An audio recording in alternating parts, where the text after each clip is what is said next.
don't know. Where to go now, go now, go now. Where to go now, go now, go now. No way of knowing where to go now, go now, go now. Where to go now, go now, go now.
Yo.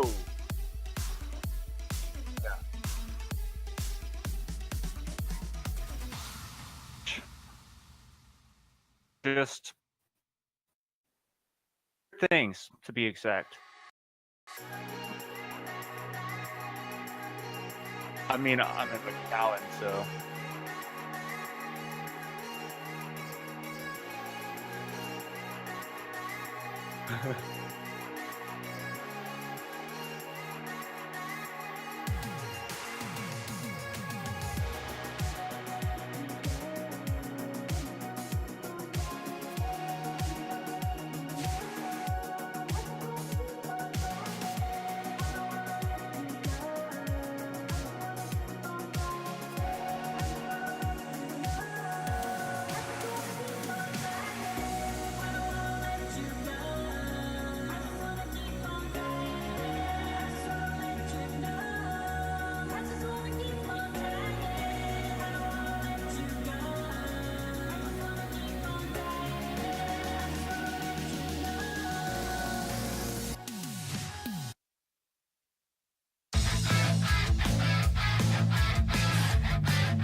Welcome, everybody, to another episode of Down in the Valley. My name is Edson Ochoa, and accompanying me today is my co-host from Generation Orange, Sean Ringrose, and Houston Dynamo connoisseur.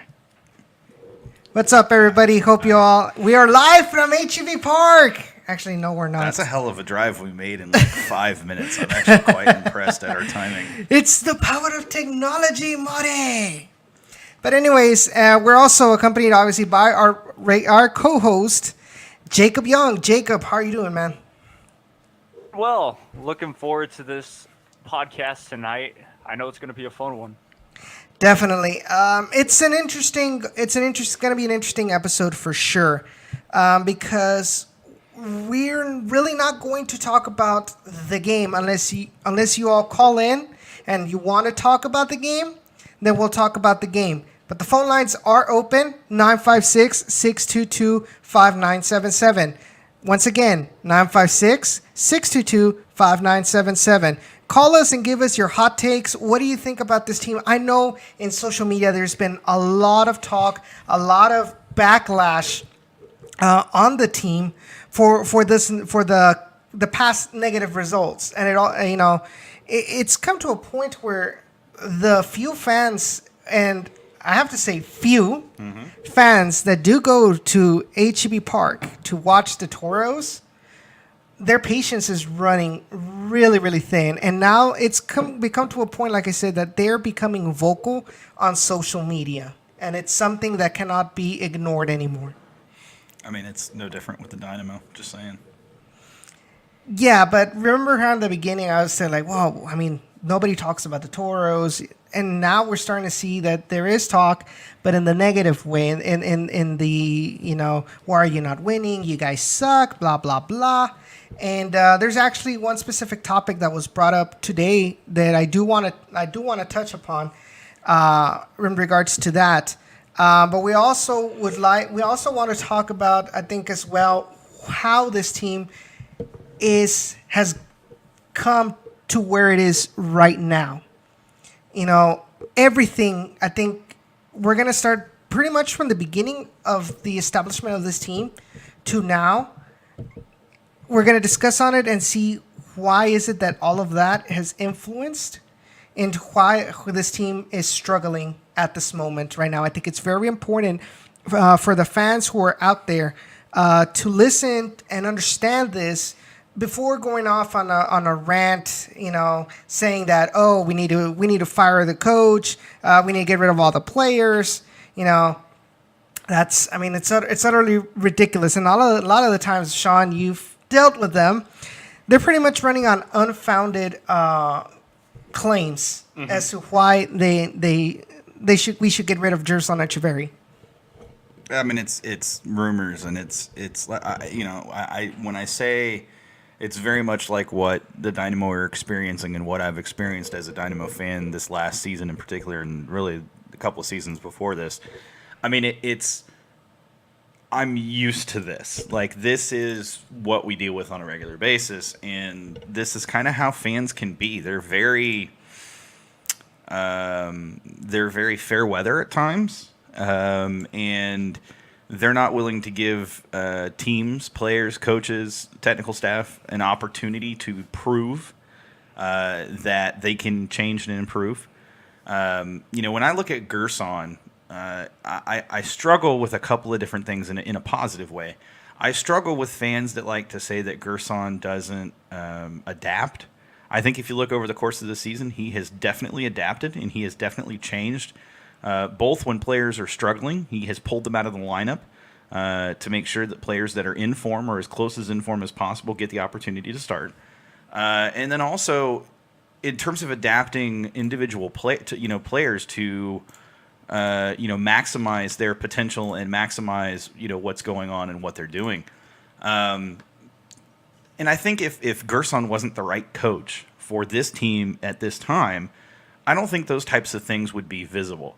I said on Twitter to a guy who, Carlos Ibarra, thank you for pulling it up, saved me having to go look for it.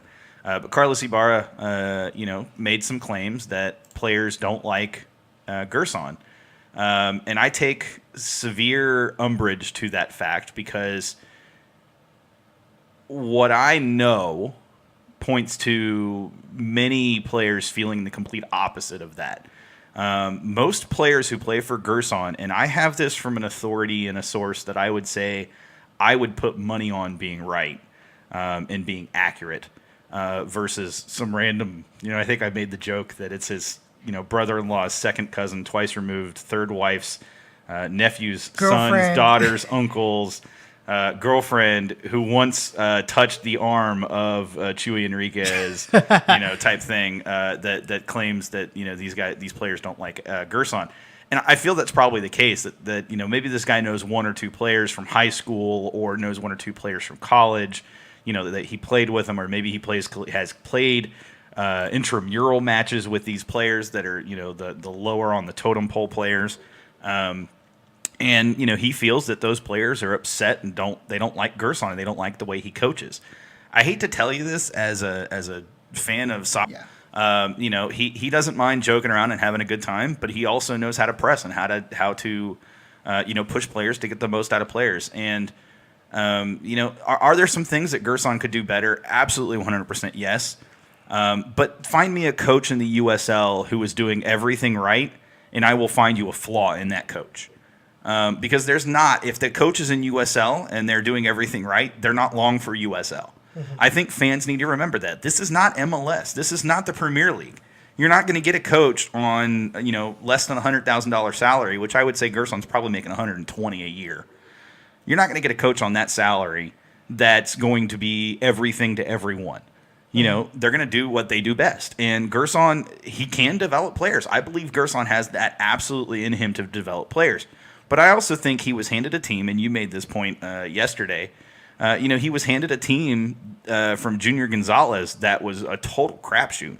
And so they went and had to buy basically a bunch of new players. They had to find a bunch of new players. And so he didn't even inherit a team. He inherited a few players, more or less, and had to form them into a team.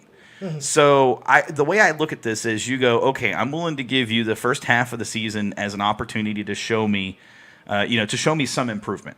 Well, we get to the halfway point of the season, maybe a little bit beyond halfway, and what happens? The Toros go on a pretty solid streak of matches in a row where they were doing very well. But it was 9 in a row where they were undefeated.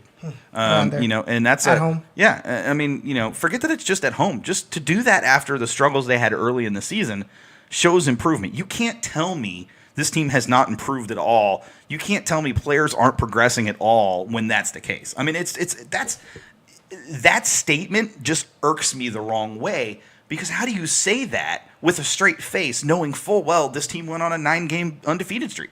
You just can't. You can't give me a valid reason to say, oh, they never progressed, when they progressed. Clearly, without a doubt, they progressed. Now, did they regress? Yes. Do teams do that? Yes. Is that on the coach? Not necessarily. Now, are there things he could do to improve the situation? Sure. Is he going to be able to affect those changes right now at this point in the season? Probably not. Most players have checked out. Once you're out of the playoffs when it comes to soccer and there's nothing else for you to play for, I mean, you're getting paid either way. What the hell do you care?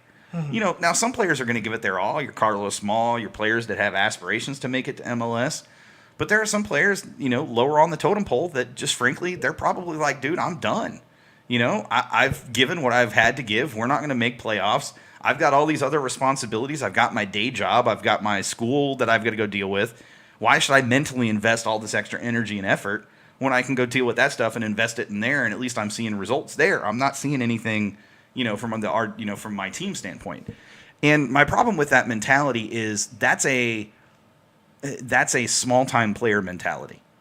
And I think we see players. I think we've seen players the last 4 or 5 weeks, or 3 or 4 weeks, that have shown that mentality on the pitch and off the pitch. A couple of those players are gone. The one I'm talking about in particular. Yes. But I think that a couple of those players also will be gone at the end of the season. I don't think they're going to be around much longer. And so, sorry to rant. Clearly, it was a rant night. But what I'm trying to get at is I get the frustration because look at the Dynamo. I mean, I'm just as frustrated as you are. Trust me. The difference is, and I say it all the time on Generation Orange, and I've said it on here. It's really important for fans to take a step back and not be solely focused on what they see in front of them. Not be solely focused on all the negatives, because 9 times out of 10, there are positives you can still pull away. And that's true in any sport, and that's true in any, any team in any league. But, even an intramural team could do with that mentality. Look, focus on the positives. Change what you can change. Lord, grant me the serenity to, the serenity to ignore the things I cannot change, and the strength to change the things I can. And I think that mantra is something that really needs to go through the minds of RGV players and fans. There are things you can change, and there are things you can't change. If Gerson's back next season, it has nothing to do with you guys and everything to do with the team and the Dynamo, right? The Dynamo make that decision. And if Gerson is back, and I've said it to you guys, I said it to 3, 4, or 5 weeks ago last time I was on, I said there are things that show next season is going to be a decent to very good season. Because you have players that have shown they're significantly better than the moment they arrived. You've brought in 2 or 3 additional players that are much better than the players that they replaced. Carlos Small is a significant upgrade over Aldo Quintanilla. Bryce Marion ultimately is an upgrade over whoever was out there on the right side. I don't even remember. Zach Wright or John Montaño. Oh, yeah, the guys that are no longer with the team. Right. So all I'm saying is, at the end of the day, take a breath. It'll be okay. I know it's frustrating right now, but just remember, there are good times coming. I said the same thing for the Dynamo fans. Same thing. There are good times coming. The end of this season is in no way, shape, or form a reflection of what next season is going to be or has to be. It is simply a reflection of how this season went. And we're going to touch on this a little bit later, but I want to hit on it right now. There is zero excuse for supporters not to show up and not to support the team. I don't care how crappy the team is. I don't care if this is a 7th division intramural team.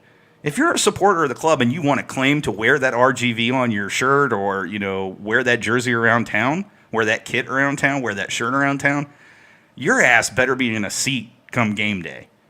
I don't care anything else. You better be in your seat. And look, it's not just enough to be in your seat. Be loud. Be okay with supporting the team, and be okay with yelling for the team in a positive way. I'm not talking about the fans that like to show up and yell at coach and tell him he's crap and other words that I can't say on the air because they do it. I'm talking about fans that show up, and there's 2 in particular that I know at the last RGV match. They showed up and they were loud, and they tried to do everything they could to be at HEB Park. Tried to be louder than the San Antonio supporters, and two people is not going to make a difference, but they tried. They did nonetheless. And all I'm saying is, if you're a supporter, those are the types of fans you should be emulating. You can support the team, and you can still be frustrated by what's going on. You can support the players, and you can still be frustrated by coach. You can support coach and still be frustrated by players. None of these things are exclusive of one another. You can still support the team and be absolutely frustrated at what's going on. I said it a few weeks ago, and I'm going to say it again, and I've said it related to the Dynamo, and I'm going to say it related to RGV. having a professional soccer team in your city, in your area, is by no means a right in America. It is a privilege. So treat it like a privilege. Show up and honor the fact that you have a soccer team that's a professional soccer team. And by God, support them.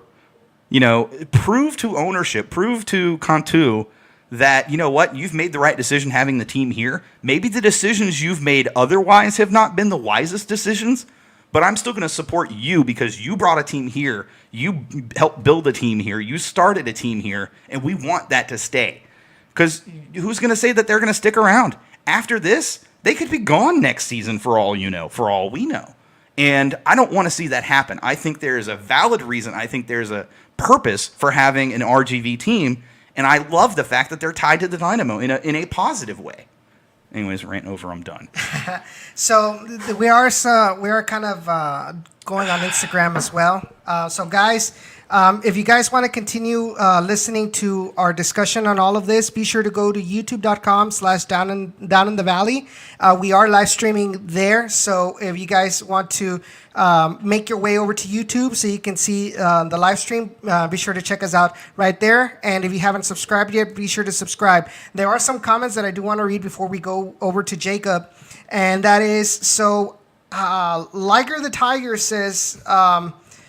That's an awesome name. I just want to throw that out there. He says that he agrees with you, and it's more important for people to show up for a USL team than Houston. Then Arturo Lara says those San Antonio fans were louder than the whole stadium, and that it was embarrassing. Absolutely, 100%. I look, you guys hit the nail on the head. I'm so glad that you guys agree with me. Look, it's not about agreeing with me, don't get me wrong. But it's nice to know that there are RGV fans because, look, I hear some RGV fans on social media, and if they were the only ones I listened to, I would believe that no RGV fan cared about this team. I would believe that RGV fans were so pissed off they would never show up. So what I'm saying is keep the faith, stay strong, continue to support, continue to be the loud ones, and trust me, there are more like you out there. The more that you guys can engage together, the more you guys get involved with this kind of thing down in the valley, the more that helps grow. The more that part of the fan base can grow organically, and you can find those guys and those people that want to dive in and they want to be rabid, hardcore, hungry fans that are willing to support the team no matter what. So just keep on, guys. Keep on it. I'm proud of you guys. Keep on. And be sure, guys, to share the live stream when you go on YouTube. Be share it with all of your friends, and be sure to let them know that there is a platform, there is a voice for the fans, for RGVFC fans out there, and it's called Down in the Valley. So be sure to invite everybody that you know. Liger the Tiger continues to say, says Houston's problems unfortunately bleed down to RGV. RGV will suffer more than Houston will, and it is sad. So, guys, I'm going to go ahead and cut the live stream on Instagram. So be sure to follow us on YouTube if you guys want to continue with the discussion. You guys are bringing a really good discussion. Let's take it over to YouTube, guys. Thank you so much. And we'll see you over there on YouTube, man. So, Jacob, I know it's been a while that we kind of left you. Sorry, Jacob. My bad, bro. No worries, man. I think he's been eating his Subway, so it's totally okay. Hashtag jelly. What are your thoughts on what we're talking about so far, man? Well, I mean, I will agree with Sean for sure. No matter what, you should support because, I mean, I know for sure Jerson will stay. There's no reason for him to leave after 1 year. He was a freaking college coach a year ago. Knew how to do was recruit. Now he's got to buy players or players that he really has just kind of scouted for, because we all know that Matt Jordan does the heavy lifting there. How you doing, Sloth? I've talked to the guy. Yeah. I've talked to the guy before. I know for a fact he's trying. He's trying to get an impact with these players. And I've, of course, like Chuy Enriquez and your Bryce Marion that we haven't seen in a while, they freaking still want to play. They want to play. It's not like this team doesn't have anything left to give, because they do. About your point, Sean, on supporting this team, we look at when came up, but I have to. Sporting Kansas City, when they were bad, they still sold out their place, their Children's Mercy Park. Same thing when Portland was bad. Seattle thing. Seattle struggled all season. Most of the last season. What was it? Last season or 2 seasons ago? They were still selling out their stadium. I mean, This year too. yeah, Exactly. yeah. So I completely agree with you, Jacob. We got to get your internet fixed, though, bro. Yeah, on occasions it kind of cuts off on the Discord chat. Hit me up after this is over, Edson. There are some settings we can change in Discord for your server that may help connectivity problems where he cuts in and out. So we'll do that later. But just anyways. Okay. So Hashtag all right. Tech World. Well, I mean, It's the tech life. pretty much what you can do. Yeah, Jake, I completely agree with you, man. I mean, yes, we understand that results are not there. Yes, a lot of people are they're trying to figure out, well, is it worth paying the $5, $15, $25 to go see the Toros when I know that they're going to lose? Is it worth wasting my bandwidth, wasting my electricity to watch Wait, who's electricity? I'm just kidding. watching the streams, when I know that they're going to lose, especially when they play away? It's hard. Oh, yeah. I know. Oh, yeah. I've struggled many years with the Dynamo. Struggled many years with Tigres back in 2009. We were literally one goal away from relegation. And I still stuck. And where is Tigres now? We've won 4 championships in 4 years. I mean, Tigres can come by the Dynamo and RGV. I'd have no problem with that whatsoever. Just throwing that out there. Cemex, do your thing. So Sloth says, just so you know, I'm the guy with the matraca at the stadium. Guy, dude, you guys are doing an Shout awesome out. job. Trying to Shout hype up out. the fans. Not everybody is able to do that, and we really appreciate from us, all of us here down in the valley. We really appreciate all your efforts. I know it's very difficult to get other people to kind of join in on the hype, but at least somebody is doing it up in the stands, and we really appreciate it. And once again, thank you for giving us the opportunity to give you all a platform. And like I said, if you guys want to call live on the show, the phone number is down there. It's 956-622-5977. Give us your thoughts on what we're talking about right now on the being able to support in the good and the bad. What are your thoughts on the fans in general that go to HEB Park? What's missing? What do our fans need to build up the atmosphere? Because I think the way a couple of people on Instagram, who I was debating with a while ago, put it, they called it that HEB Park, the atmosphere is pretty much like entering a library. I saw that. They were embarrassed by the fact that Mikey Lopez's family out-cheered the whole stadium. Yeah. So just to, give us your thoughts on that. But what I do want to talk about right now, and we kind of... I'm just waiting. I'm waiting for you. I've had something to say for the last 5 minutes, but I'm holding it so you can get your point out. But I really do want to talk about a little bit after Sean says what he has to say. Thank you. And I want to talk about the history of RGVFC, because I think, like I said in the beginning of the broadcast, it's very important to understand the history. You got to know where you came from. Yeah, in order to understand why we're doing the way we're doing right now, because I think it all ties together.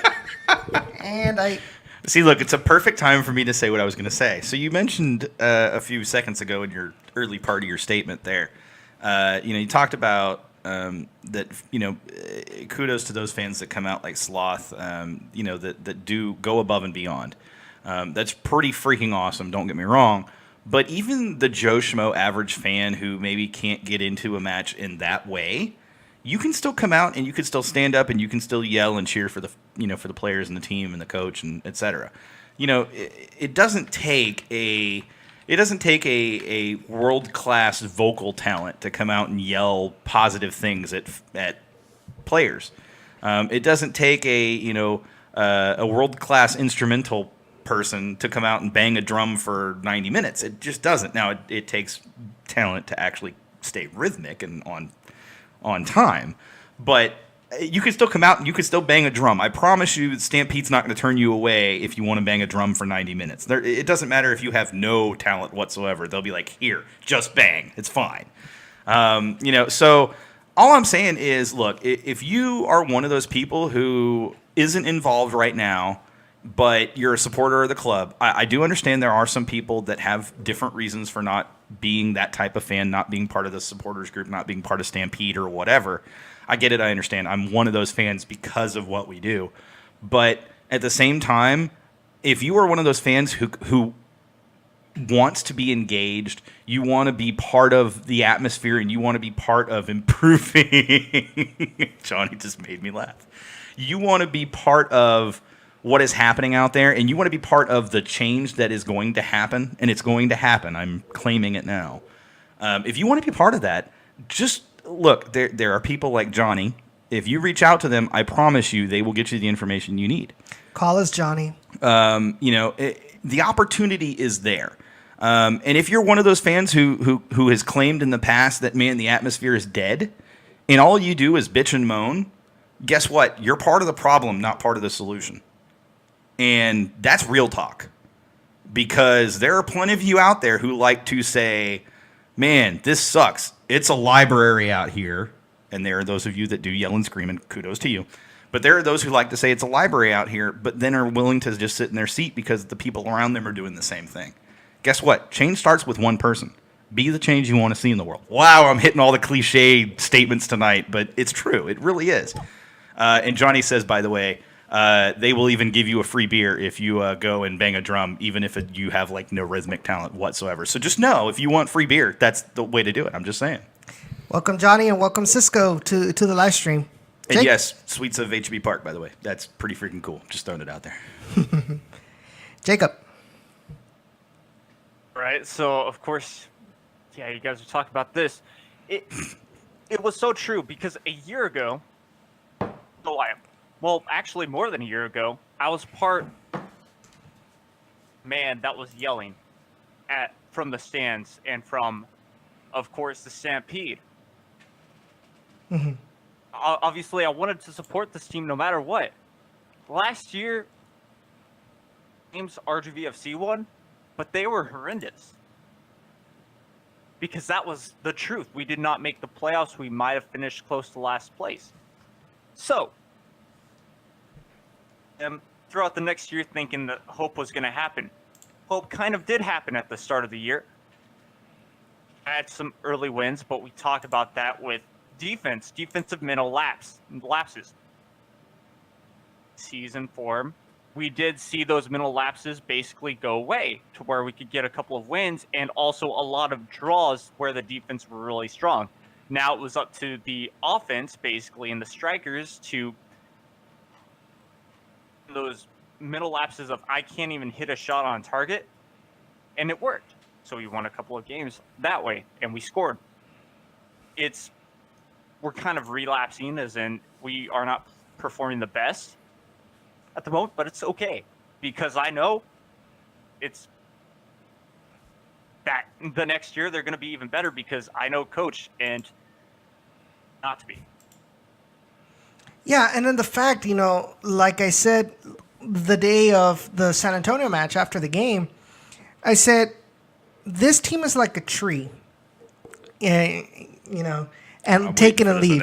Okay, so this team is like a tree because you have to prune the dead branches in order to make it grow. We've started pruning the dead branches. We got rid of John Montaño, we got rid of Zach Wright, and we got rid of Guillermo Delgado.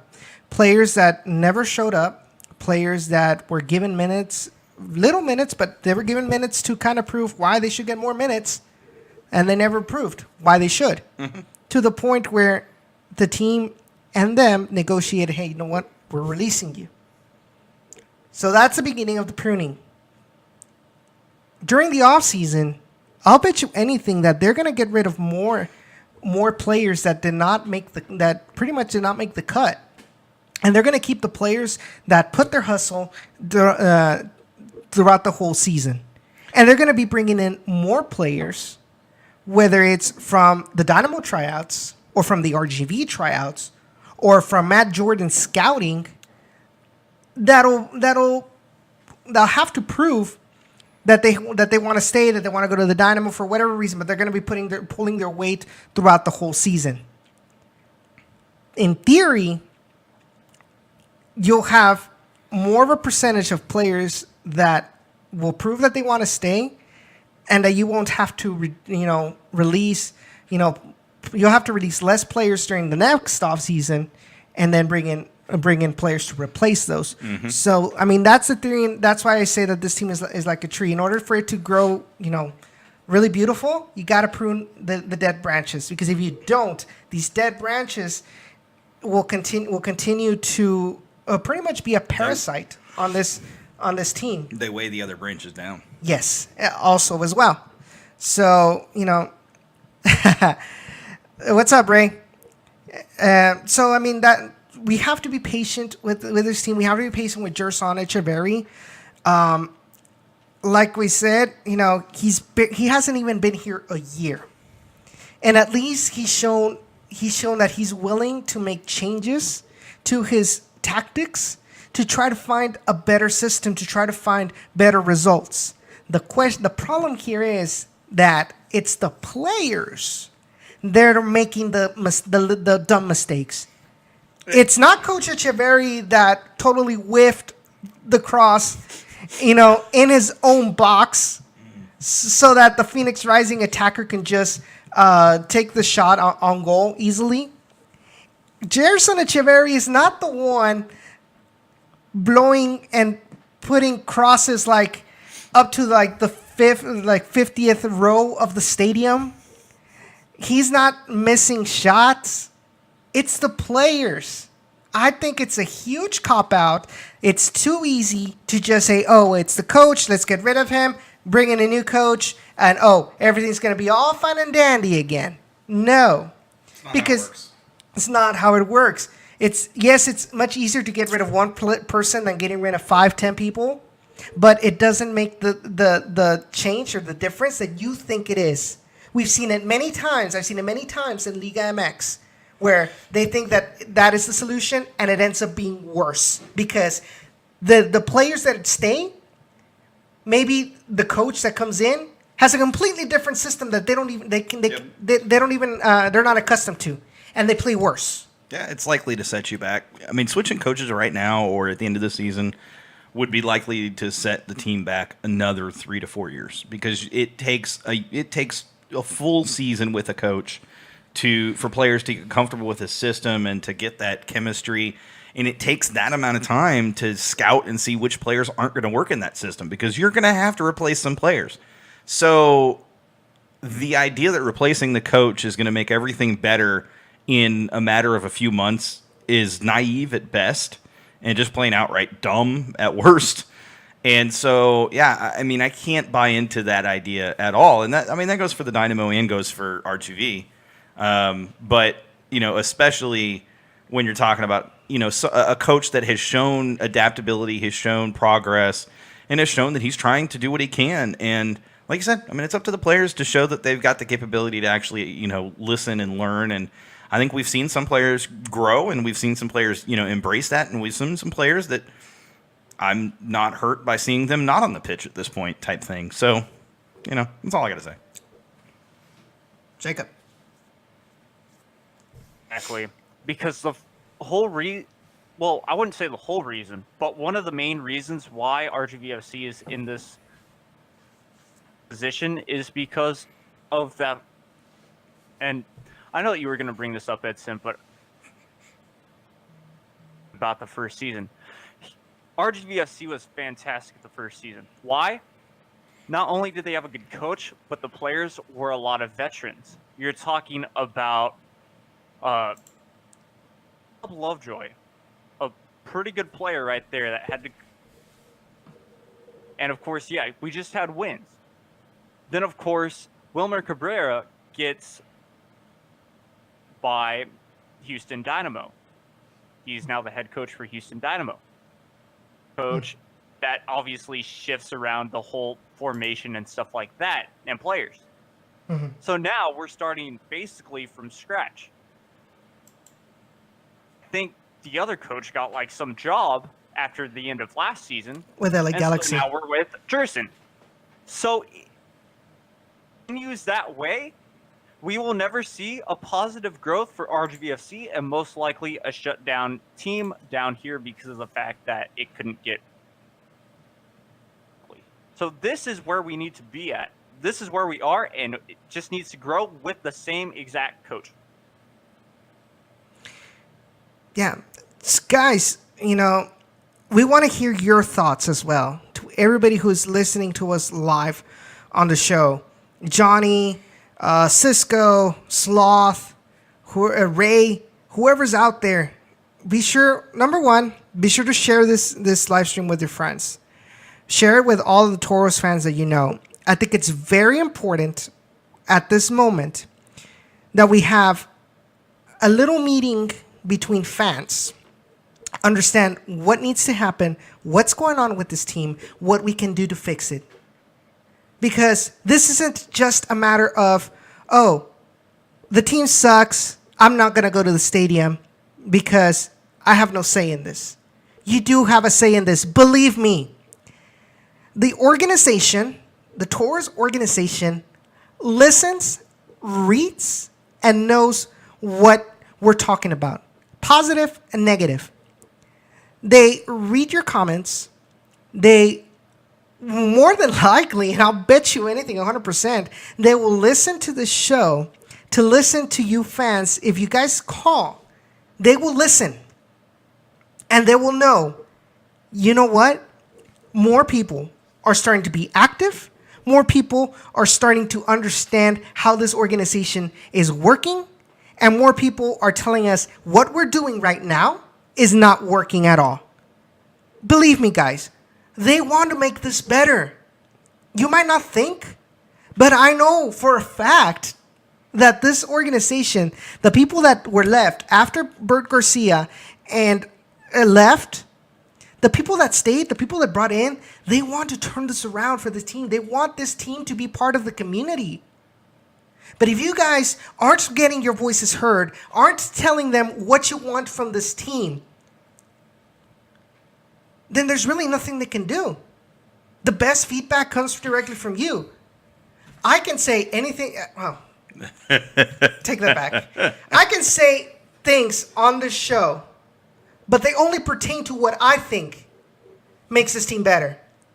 Sean can say on the show things, but it only pertains on his point of view as a Dynamo fan, what he thinks the RGV can be done better. Jacob can say things on the air as well that only pertains to him, as well as Cesar, as well as Ray. More importantly, we want to know what you guys think. And I think it's time that you guys stop being extras in this movie and start being active. And start saying what you want, but not only saying things just because, like a lot of people have done. If you're going to say something, if you're going to make a bold claim, you better have facts to back it up. Because I'm tired, I grew tired, and Sean grew tired of the people in social media saying these outrageous things, like he said in the beginning, that, oh, none of the players like Gerson Echeverry. He's wasting their time. He's wasting their year. What? Oh, and when you call him out, oh no, I can't say names because then coach is going to want what's the word I'm looking for? Get back at him. That's not how it works. It's easy to say anything out of the anonymity of social media. It's more difficult, but it makes more of an impact when the person, the fan, who has something to say, criticism, constructive criticism, praise, it makes a bigger impact when that person has a name, the person has a face, person has a voice. And they will listen to you more through that. Johnny says,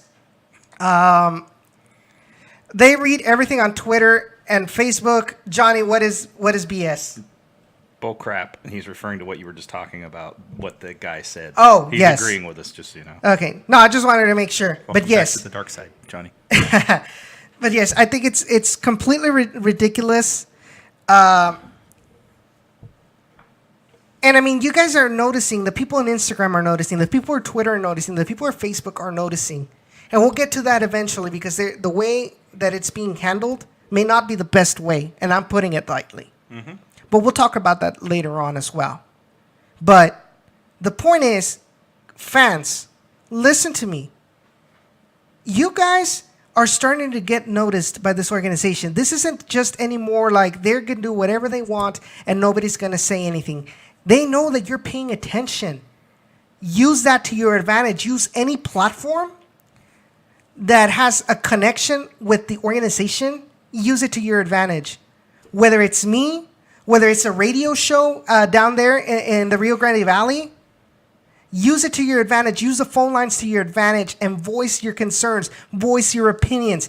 I'll bet you anything, as far as down in the valley, we will make sure that if you have a well-based concern or something that you want to see changed, we'll try to see and we'll make sure that they directly know what's going on and make sure that they'll fix it. And if they can't fix it, that there be some transparency and to let the fans know why it cannot be done. Mm-hmm. And I'm signing it right now. Because I think it's time that we use this platform, Jacob, Ray, Cesar, Sean. I think it's time that we use this platform for the benefit of not only the team, but also for the fans. Because at the end, the customers are the fans. They're the ones paying the money to go see them. And if they believe that there's something that front office can control, mind you, that front office can control. If you're seeing something that you don't agree with, that you know that is getting people, turning people off from going to back to the stadium, let us know, and we will let the organization know, and we will, and hopefully, if they want to have some good PR, they would be transparent and say, okay, we'll think about it, or you know what, well, we just can't do it because of X and Y reason. But we need your input. Because we're living in Houston. I can't go to almost every home game. Jacob and Ray, yes, they can. But they're out there, their focus is to cover the team. You guys are the ones that are out there in the stands. You guys are the ones that are banging the drums. You guys are the ones that are pretty much going for the entertainment of the game, not as a job. You guys are the ones who this organization caters to, not the media. It's to the fans. So you have to be proactive. Let us know, and we'll try to find a way to get your concern directly in the minds of the organization, to whoever it has to be. And if you guys from the organization, RGVFC front office, are listening to this live or in the podcast version, like I said before, you guys also have the floor. You guys contact us. If there's something that we're saying that is wrong, if we're saying lies, let us know. We will gladly give you a platform to come on live on the show and tell us what we're saying that is wrong, or telling us we understand your concern. We're working on this, doing or whatever you can tell us, whatever is possible you can tell the fans. But I think the fans deserve to have more knowledge on how this organization is being run for the benefit of the fans.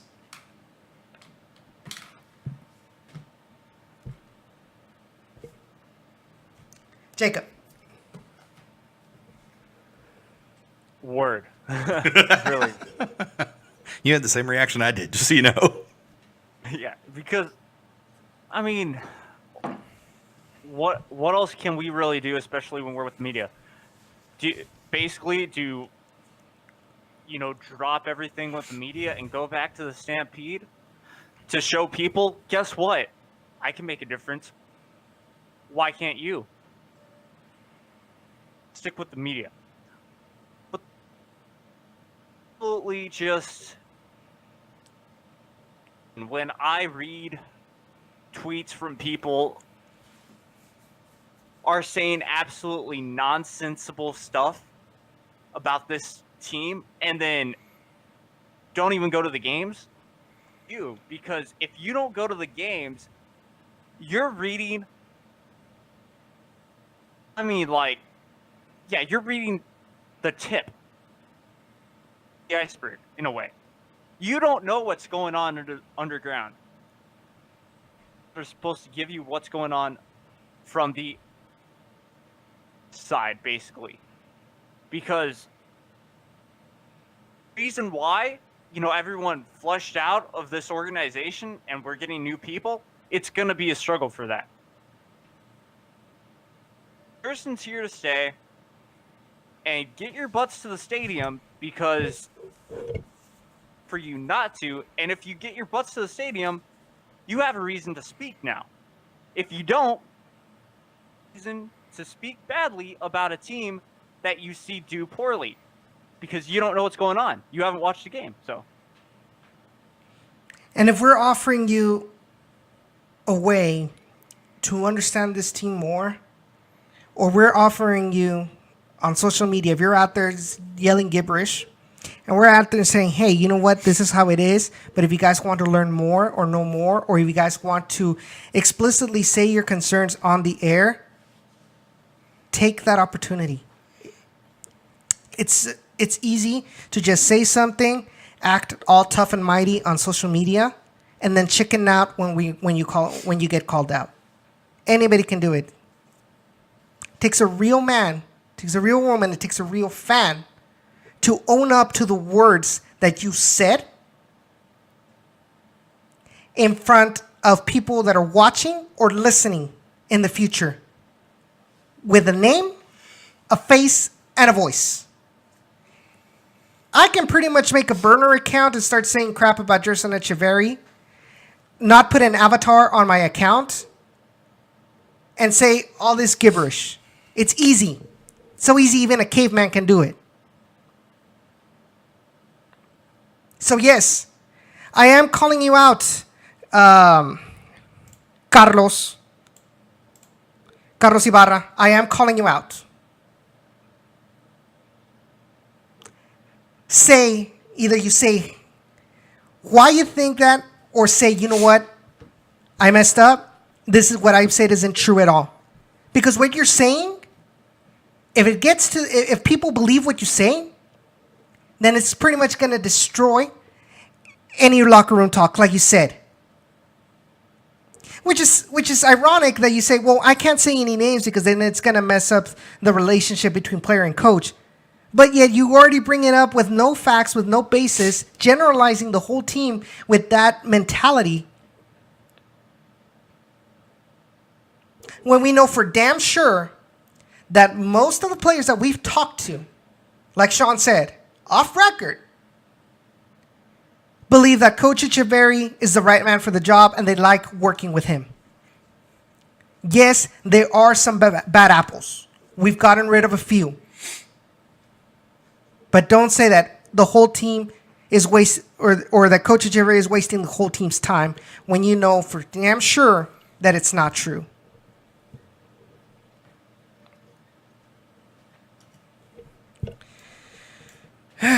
Fun show.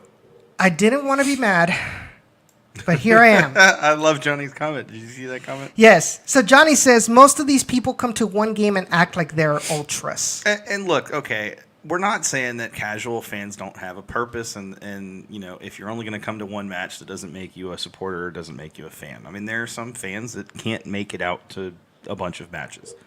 We understand that. That's not what we're saying. We're just talking, and Edson made the point that we're fed up with the fans, quote unquote, that like to sporadically come to a match. They don't get into the match. They don't cheer. They don't get out of their seat. They just sit there and watch, eat a pack of nachos or something. I don't know what they serve down there. I haven't been yet. I need to get down to a match. But then they like to get on Twitter and, like Johnny said, act like they know what the hell is going on behind the scenes, when in reality they have absolutely no clue. And to be fair, even with what we know, that's really only it's the tip of the iceberg. Jacob was using the iceberg analogy. We see the first 10% under the water, which when we combine that with the 10% above water, that's 20% of an iceberg. 100% of an iceberg. That means there's 80% we don't even see. So, it's easy to call things out based on the 10% that you see. And really, if you're only going to 1 or 2 matches, you're only seeing like 1% of the season. It's easy to say and, point those things out. But at the end of the day, if you're going to point those things out, be prepared for fans that, do attend every match, and fans that are diving in and doing their research and asking players questions, not just me, fans in general that do this, like Johnny. Be prepared for them to be willing to engage you on that, and be prepared for them to be willing to call you out on your BS. If you're going to throw things out there that you're not 100% sure of, be very, very clear. It's because you didn't put the box in the right way back here. I'll fix it later. It's my fault. I probably should have done it before the show. But look, all I'm saying really is, it's okay to be one of those fans that only comes to 1 match a season or 2 matches a season. I get that. It's okay. You can be a casual fan if that's what you want to be. But if you're going to be a casual fan, you have zero right to go on social media and moan about the team. You just don't. If you're a casual fan, you lose or that claim right. you know everything about the team. Now, casual fan excludes people that watch every match. Even if you can't make it out, as long as you're watching every match, that's not a casual fan. That's somebody that's at least engaged and invested in the team. But that also means you're engaged and invested, which means you're probably watching this show, which means, hey, what's up, yo? But also it means you're probably willing to call into the show to talk about what's going on. You're not going to just sit there on social media and be a social media justice warrior type thing. I mean, you're just not. You're engaged enough that you're passionate enough that you want to see things change.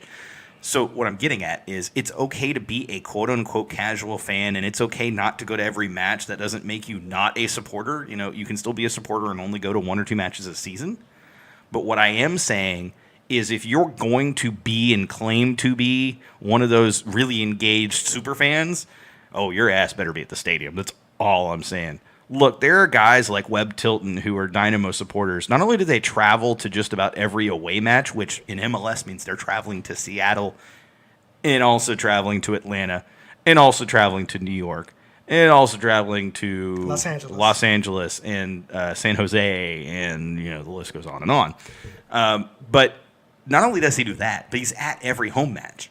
And so if you want to claim to be hardcore, bro, you're going head to head against some really strong champions. I'm just saying, to the point that he was nominated for Best Houston Sports Fan of the Year. And he was up against Rockets fans, Astros fans, Texans fans, and that's a legit thing. I mean, it really is. And, the guy deserves credit. I mean, he puts in the effort and he is engaged. I mean, he doesn't just sit there and watch matches. He's engaged. He's talking about the team. He's learning about the team. Talking to players. Yeah, he's talking to players. He's talking to coach. He's talking to the front office. He's talking to all sorts of people.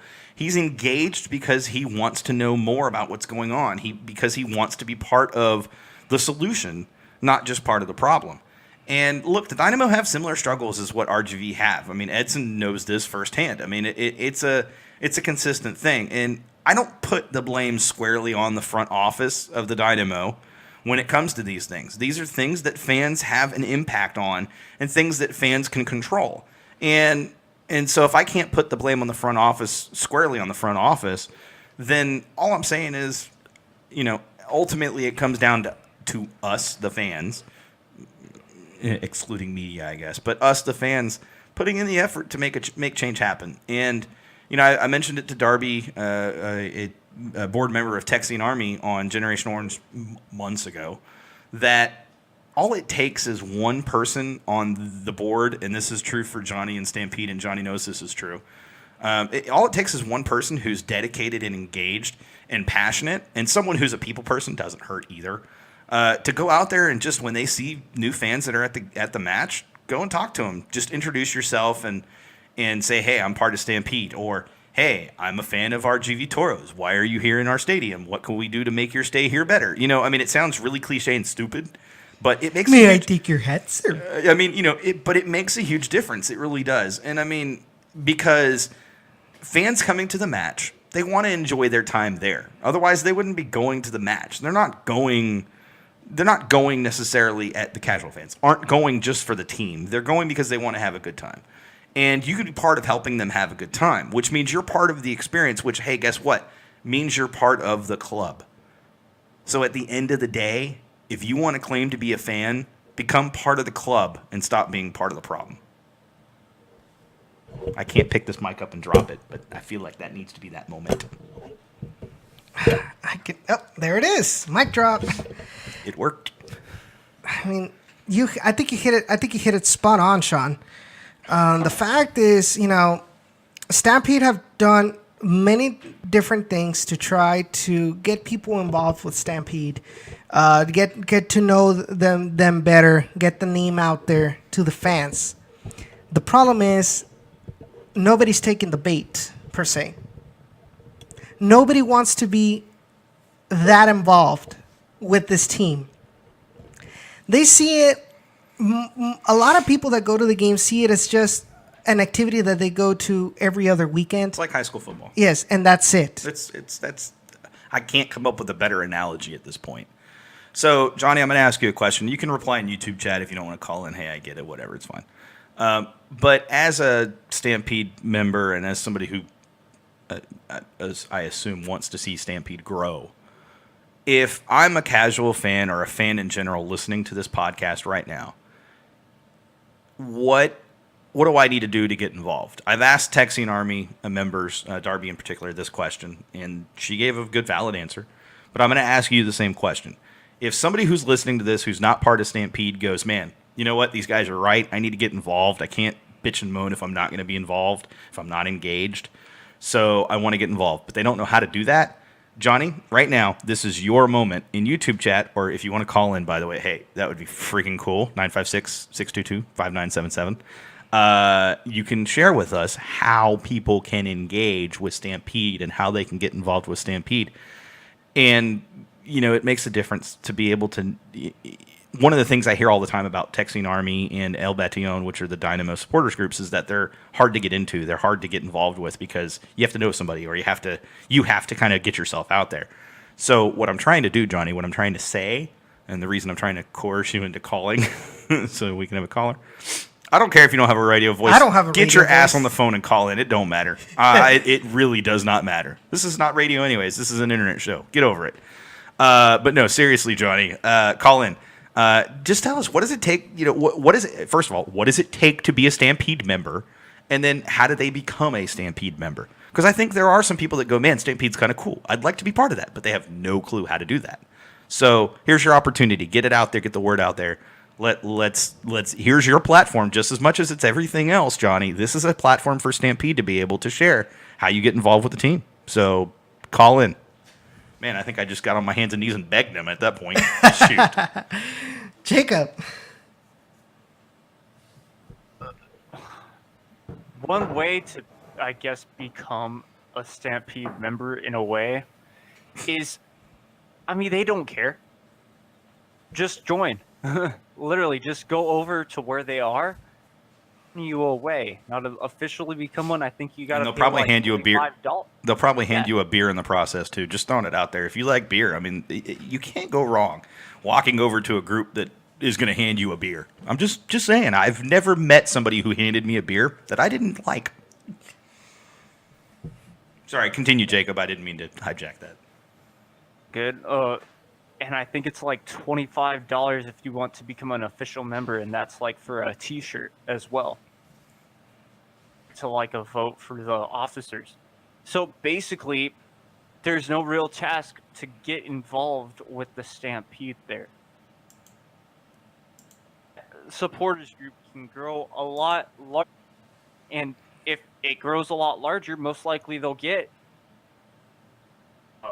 Section 112 back or 212 back. And I mean,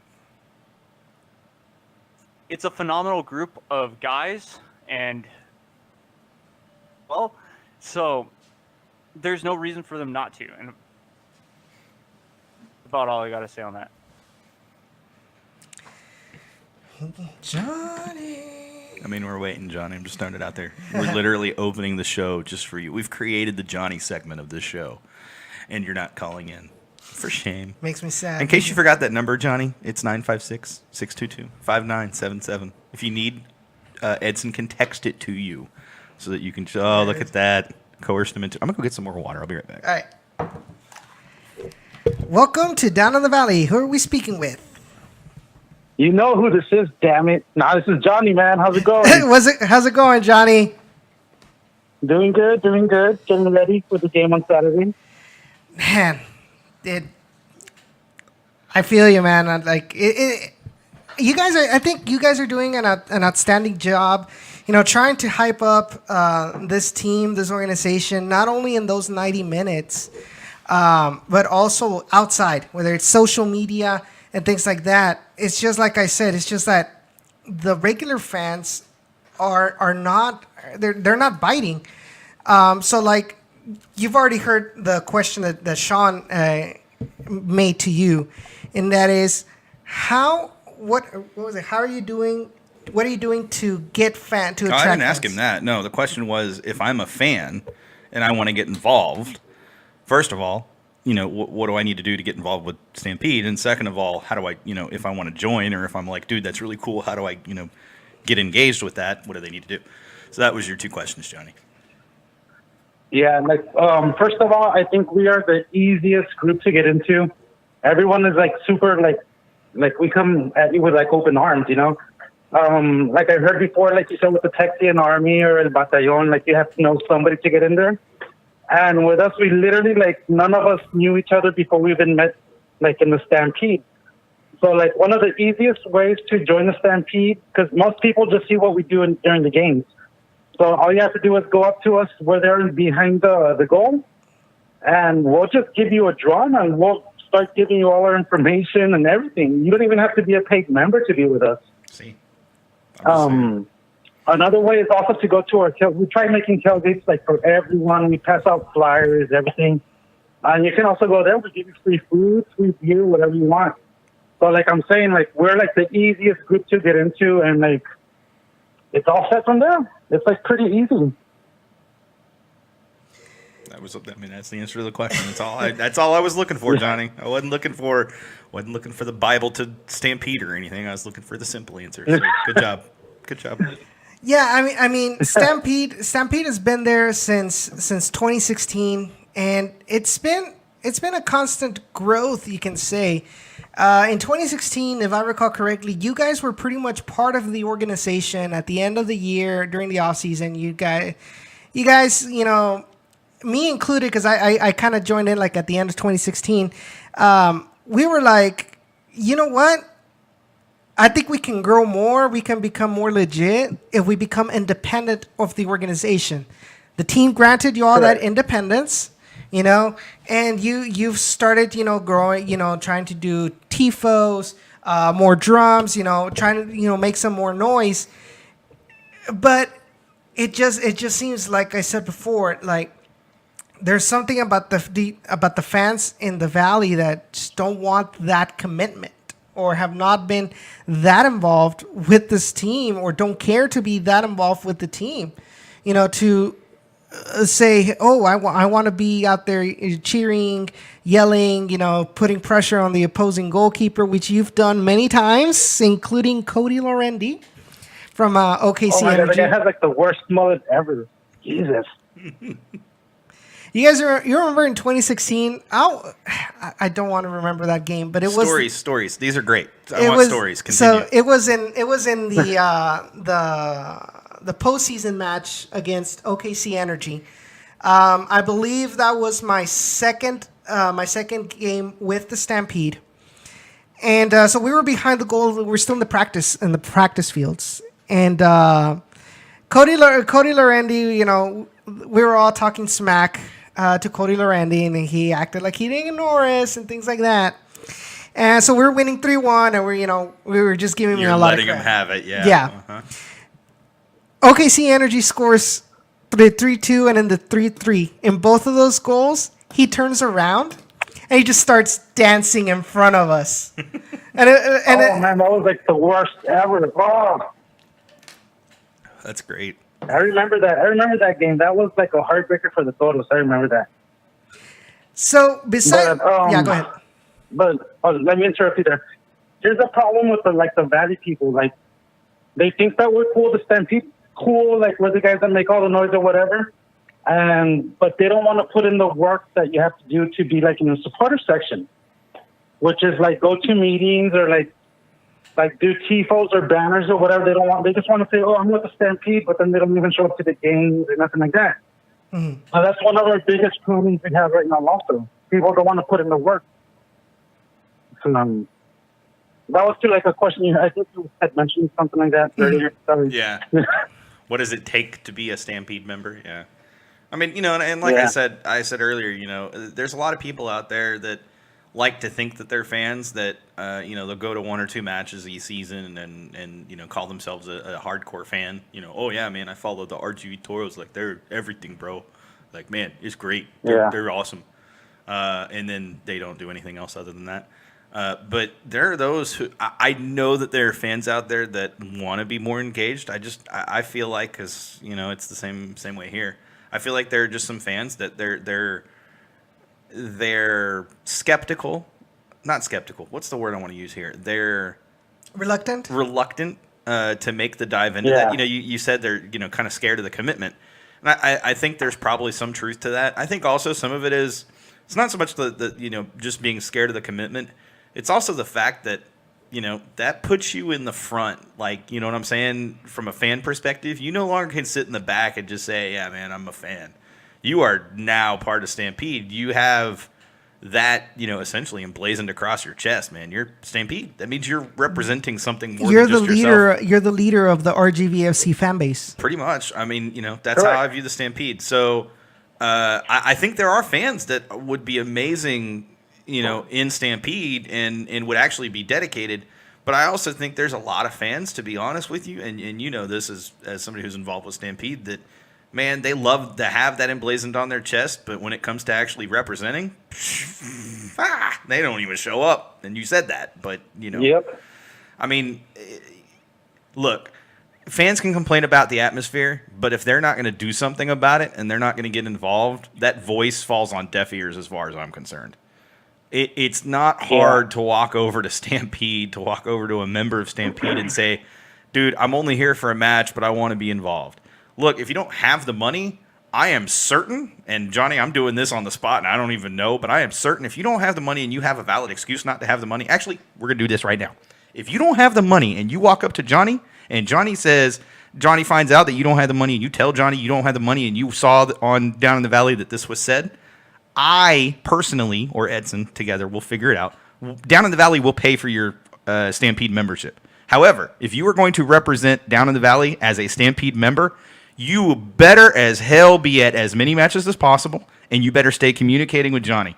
Johnny, if you get anybody that comes up to you and says, I don't have the money, but I want to be part of it. They're in it. They're just in it for the free ride sometimes, and I think that's what Johnny's trying to get at. Oh, yeah. I mean, Johnny, how many members does the official Stampede group say we have? Like 500? Jesus. I think so. And I called him up the other day. I was like, there's like hundreds of people in our Facebook pages, and nobody shows up. And it's always the same guys. It's always Johnny. Yeah. It's always Jake. It's always Chris, and a lot of other. Yeah, Jay. I mean, they're always in like week in and week out. They're there. They're chanting. Where's everybody else? Where's everybody else that says they're a Stampede member? Sounds like TA to me. Sounds exactly like TA to me. The difference is that they're the only one.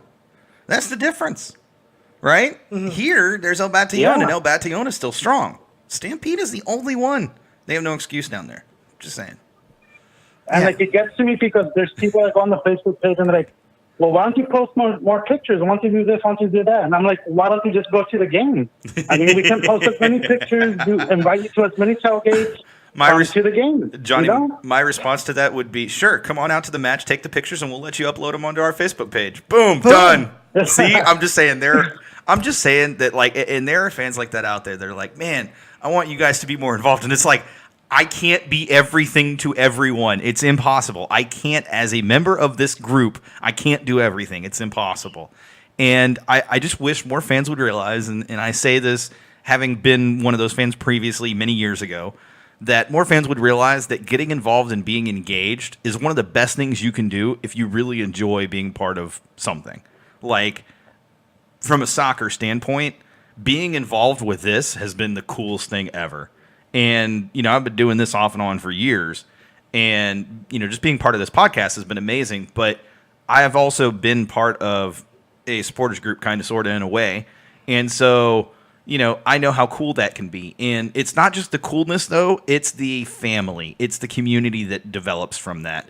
These guys who are out at every match, they went from not knowing each other, not knowing who they were, to they're close friends now. That's not a joke either. That's literally like live and die brothers, man. Like, no joke. So, Jacob, I want you to right now to kind of share your experiences that you had when you were with Stampede. Johnny as well. If you want to share, like, I'm sorry, I totally turned your show into a Stampede-a-thon. I mean, it's Johnny's good. like, I love this. What are you talking about? That's perfect, actually. Yeah, it's good. I think this was long overdue. Yeah. Share if you want to share an anecdote of all these years that you've been with Stampede. I already shared mine as well, you know. But what I do want to say, like you mentioned, like nobody knew anybody. Yeah. I mean, back in 2016, I was just a guy that would get out of work at 7 on Saturdays and just wanted to go watch a match. And I just saw these guys having fun, you know, with the smoke bombs and the drums, and I was like, you know, I'm interested, you know, just going out. But I was like extremely shy. I mean, you know, you had a little bit of everything. You know, you have rockers, you have, you know, and things like that. You know, and so I go up there, and I just grabbed a flag and just started waving it, and they quickly embraced me, and that's what I loved about Stampede. It was like this became a huge family, you know, for me, to the point that now, yes, I'm not with Stampede for X and Y reasons anymore. Houston being one of them.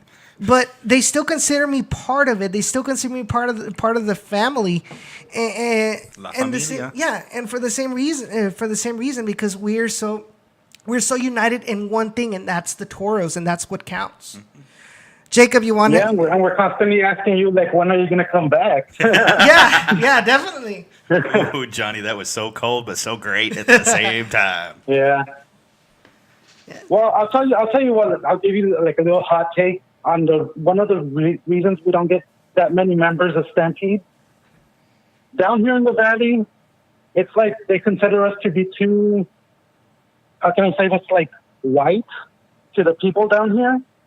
That's fair. And like we're stuck in between, like, okay, like you want us to be like say a lot of Spanish stuff, and then if we have one chant that's in English, everyone gets turned off by it. And all because we've had guys like from the supporters group of like the Tigres, that they come with their drums and their horns and they're like, hey, come over here and Stampede. And they're like, no, because you guys are like gringos. And I'm like, what? Like, what the hell are you talking about? And that's one of the main reasons why we can't get members down here in the Valley. I think that's fair. I think that's totally fair. I think it was said perfectly in that Selena movie. We're too white for the Mexicans, but we're too Mexicans for the whites. Exactly. That's been our biggest roadblock so far also. My hat was catty corner. Yeah, I know. I definitely agree with you. Let me ask this, Johnny. If somebody feels that way, and okay, so they feel that way. If they join Stampede, it seems like they might be able to, like, I don't know, share that feeling, and maybe over time, I don't know, impact some change. I'm just throwing it out there. Like, it feels like if they want to say actually, that. We have, sorry to interrupt you, but we actually have some guys that have, and then they actually stayed with the Stampede because like I said, we are very welcoming there and everything, and they loved it. But there's some people that are like super hardcore, you know, like no, well, you speak too much English, and they just can't deal with you guys, you know. So the rest of them that like speak, we had guys from Mexico be with us, and they love it, and I don't know what the problem is. Look, I mean, at the end of the day, Stampede is instituting a Valley culture into supporters.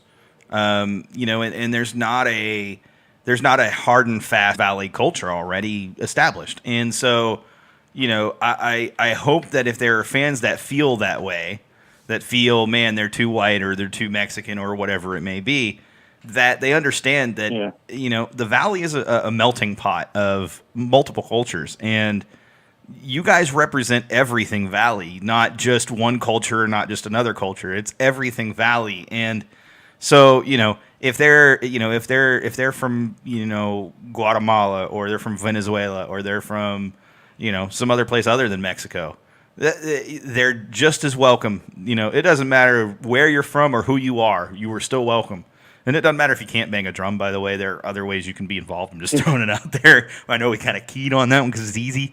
But, you know, if you're not able to do that either, just go say hi and just wave a flag. Wave a flag, or you can be the person that goes around and goes and grabs new people, and, you know, and be the greeter, if you will, or the, you know, introducer, if you will. Because guess what? If these guys are banging drums and blowing horns and waving flags, they're kind of all busy. So somebody needs to be that one person that, or go up to the stands and lead a Viking clap, or lead a chant. You know, I need more cowbell, Sloth. Yeah. Sorry. Sloth goes, let's get a cowbell in there. I need more cowbell. Jacob, do you have an anecdote that you want to share with the audience? Well, yeah, I'll share my experience with the Stampede. It was pretty cool. So the first year that it was part of the club, I wasn't a part of the Stampede. But then that next year, I came in somewhere around there. Mm-hmm. Same deal with you, Edson. Instantly, I was welcomed. Welcomed by none other than, and this will hit a sore spot with some people because he was crazy when he drank, Alex. Let's not go there. No, go ahead. I actually miss Alex. Exactly. I'd rather have crazy Alex in the Stampede. Not so much life. Like, he was still really friendly. Yes, he got a little weird when he drank. That was okay because, I mean, let's admit it. In the Stampede, they drink too. I've noticed differences from the people. It was really cool. I got to throw something that's missing this year too are the streamers. Yeah. That I've kind of noticed. And I mean, it was cool. I was instantly welcomed, and from then on, that was a bond that I'll never forget, especially now. Yeah, I'm up in the booth helping out with Down in the Valley, but I come down, I say hi at like halftime, and I'm welcomed the same exact way.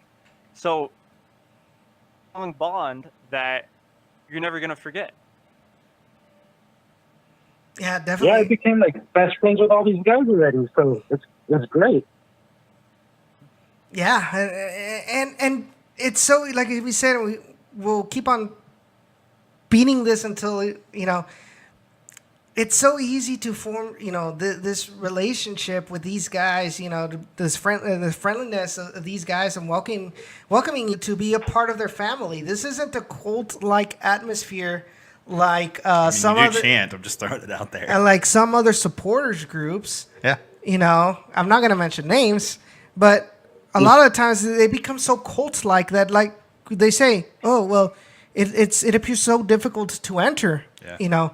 But no, you know, you go out there, obviously you have to put in the work, like any other commitment that you want to make. There is some work involved to get everything you see out there on game day. It takes days during the week to prepare it, whether it's a chant, whether it's a tifo, whatever. It takes days of preparation, and I think we need more people to see that and be involved in that. Yeah. When we worked on that tifo for that home opener against San Antonio last year, We spent a lot of hours out there painting, drawing it, transporting it. It takes hard work. It takes time out of your busy schedule. Yes.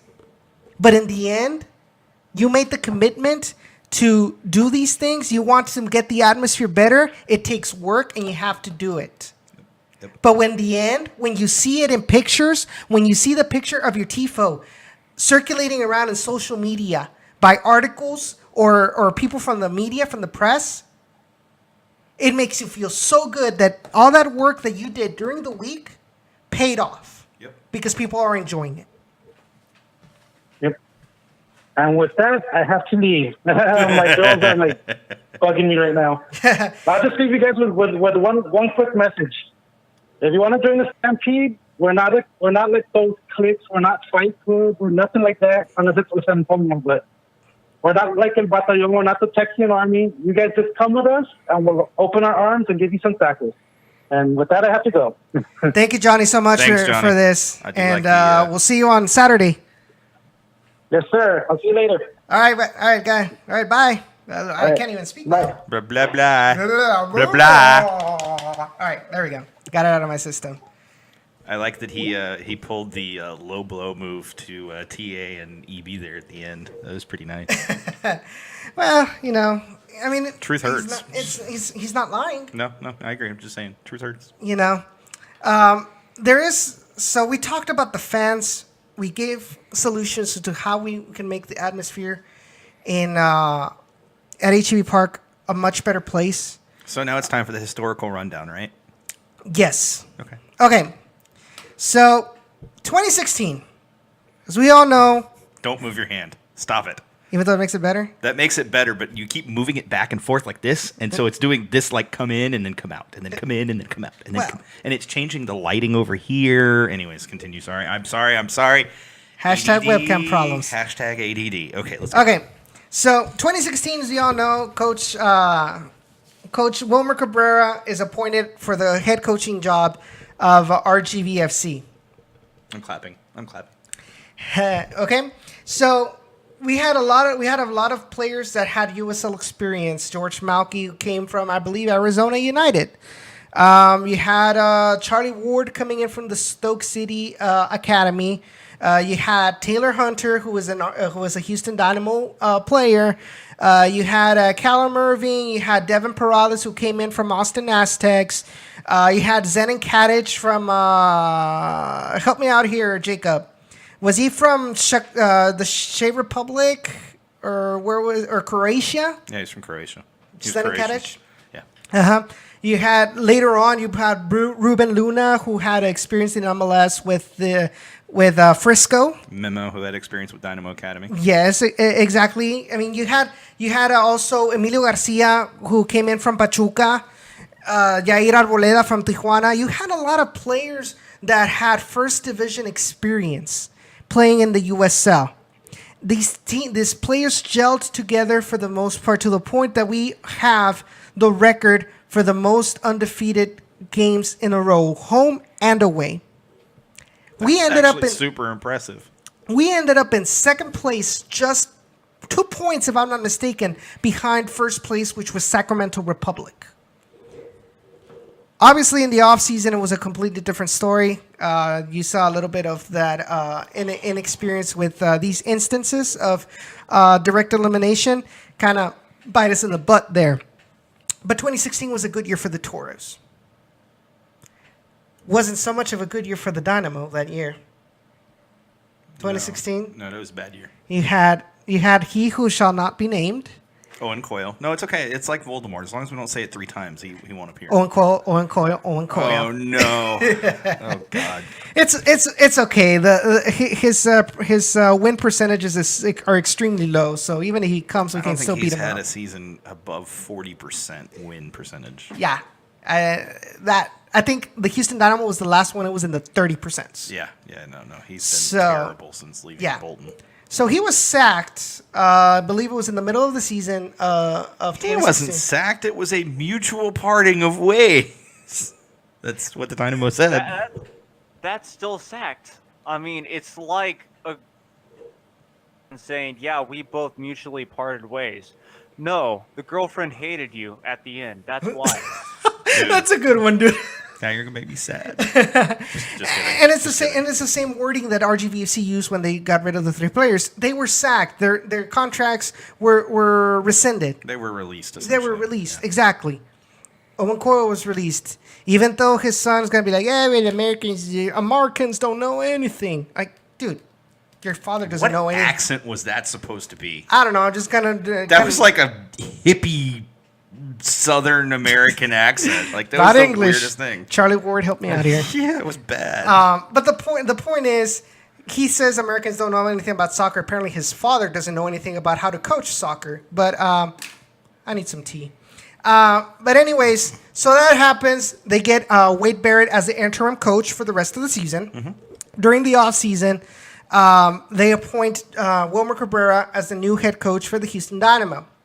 They bring in, for the Toros, they bring in Junior Gonzalez, who came in as an assistant from Seattle 2.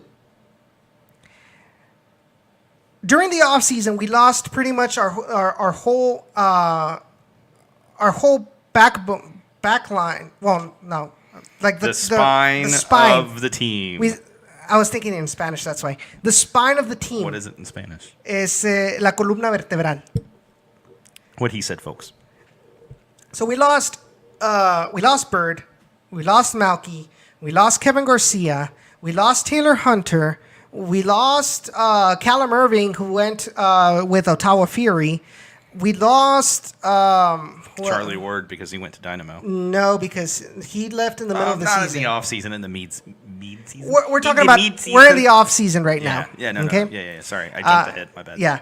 We lost Zen and Kadich because he had a concussion. He wasn't never able to recover. Did you lose Ibiaga that year? Yes. Yeah. He didn't Ibiaga even. left. I don't think he even did many games in 2016. No, he didn't. But I'm just saying. Yeah, but he did lose Ibiaga in 2016. We also lost because TJ Kastner stayed in 2017. But we lost a lot of people in 2016 that were pretty much the main guys at the Toros. That were the reason for the success of 2016. 2016, you brought in a lot of new players. You know, we got Kyle Murphy. I believe Eric Bird we lost Eric Bird in the offseason as well. I don't think so. Eric Bird was 2016. Yeah, I remember now. 2017, I mean. Yeah. Okay. So they bring in a couple of new players. But at least we had Charlie Ward still with us in the beginning of the season. He was pretty much the engine of this team. We had decent results the beginning of 2017 season. All of a sudden, Houston Dynamo says, "Oh, we're signing Charlie Ward for a first-team contract." We lose Charlie Ward. We end up losing also Eric Bird as well. Mm-hmm. All we had left. We lost our main engine. And Memo eventually as well. You know, we lost these players, but the Dynamo never really made any intention to replace these players with somebody else until the very end of the season when they brought in Justin Bilyeu. But you're talking about a position that we didn't lose. We lost a midfielder. We lost 2 midfielders. And you bring in a defender to try to replace them? It wasn't going to work. Granted, Junior Gonzalez, this guy, I can really say, had no idea how to run this team because he didn't know how to fit the remaining pieces of this team to make it gel together the way he wanted to do it. He wasn't a coach. He came and he was effectively an assistant coach trying to be a coach, and it wasn't a good fit. It didn't work. It wasn't a good fit. Okay. So, off-season 2017 comes along. We're almost getting ready for preseason. All of a sudden, Junior Gonzalez has resigned from the Toros because he took up a position in LA Galaxy. Thank God. I mean, what? Huh? What? Did you say something? I said thank God. Okay. That's what I figured. Mm-hmm. So we're left in a pickle because we're about 2 weeks away from preseason to start. We don't have a coach. We don't have a roster because pretty much everybody was either in Houston Dynamo or was sent to San Antonio or was technically released, or in the case of TJ Kastner, decided to go back to school, which I really applaud him because, education. But we're left with nothing, literally nothing. You remember all season how worried I was? Yeah. Because they're like, We were like, we can't even fill the team. yeah. And what did I tell you at the time? You're like, wait for it. Things are coming. Never mind. Yeah.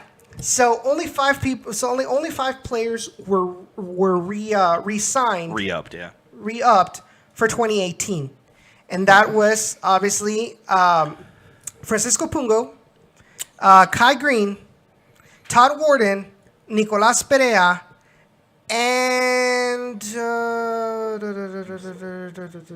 come on, dude. Jacob said something. I don't know if you heard him. Help me out here, Jacob. Jorginho James, yeah. Jorginho James. Si, senor. 5 players. Everything else, you already know who we got. Yep. Kyle Adams, Connor Donovan, Matt Sanchez, Nico Corti, you name it. 'Cause it's going to be a long list. Aldo Quintanilla. Yes, of course. Manny Padilla. Yeah. Et cetera, et cetera, et cetera. Pablo- Derek Luke. Pablo- Woo! Sorry. MVP of the team, Yeah. Don't forget Pablo- Montano. Don't forget Montano. Pablo Aguilar. Yep. So Yeah. All of this them. was a team that in order to make the deadline for preseason they had to rush, and grab some players that maybe didn't fit the system really well. Players to try to fill up the roster. Obviously, they had Houston Dynamo draft picks as well coming in. Yeah. But players like Derek Luke, players like John Montano, players like Zach Wright, players like Guillermo Delgado, I feel that there were more players that they were just trying to fill in the roster because their main players were going to be Aldo Quintanilla, Chuy Enriquez, Pablo Aguilar, Matias Aldivar, Todd Warden, obviously. I mean, our captain. But what I'm getting at is due to the fact that all of this is leading us to now, and the fact that a lot of these players are not comfortable with the system. They like Coach Echeverry, but they're not comfortable with the system, or it takes a while to get used to the climate, of the valley, you name it. But because Coach doesn't have 100% of his roster, or at least close to it, of players that are comfortable playing the way he wants to play, or the mentality, and I think that's the biggest thing with Coach Echeverry. And you remember when we had our interview with Coach Echeverry live on the show, he said, "I want players that will hustle. I want players that are going to give it 100% at practice." Because and also at the games. Yep. If you don't give me the 100%, you're of no use to me. Yeah, absolutely. And every coach should really feel that way. I mean, I know there are Neymars out there, but they hurt the team more often than not. What did Brandon Morales say? For him, it's 90% mental, 10% talent in soccer. Absolutely, 100% agreed. But yeah, that's a quick history of the Toros and why we're having problems right now. Welcome to Toros 101. You have now graduated from pre-K. Next week's episode brought to you by the letter T. Jacob. I know. Really do think that you hit it well, because the history is true of how we got to this situation. Knowing that it happened the way that it did, but it just makes the club stronger. Tigres almost being basically relegated from the dumb Mexican league that is and always will be a dumb league. Oh, that's great. I mean, things really do look up. I'm happy to say that things are going to look up, and this team is going to get, as long as the system goes like this, please don't take our players too soon. They still need growing. That's step one. Yeah. Step two, fill the stadium no matter how our team does next year. And step three,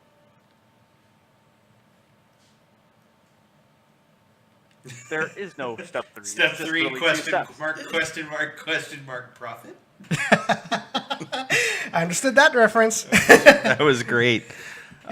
David says, when do I get my certificate? You really do need to make a Photoshop type I will. certificate. Like, as soon as he said it, I'm like, oh, that would be great. Post it on Twitter. It's going to be fantastic. So David, be sure to tag me on tag Down in the Valley on Twitter so I can Or get Instagram, either or. Yeah, so I Still can get post you it. your 100% official, authentic Toros 101 certificate. from Down in the Valley University. Oh, man. This is going to be a thing now, too. Oh, that's great. All right, so we talked about fans. We talked about the history of the Toros, where we're at right now. Hey, Jacob, how's that Subway, by the way?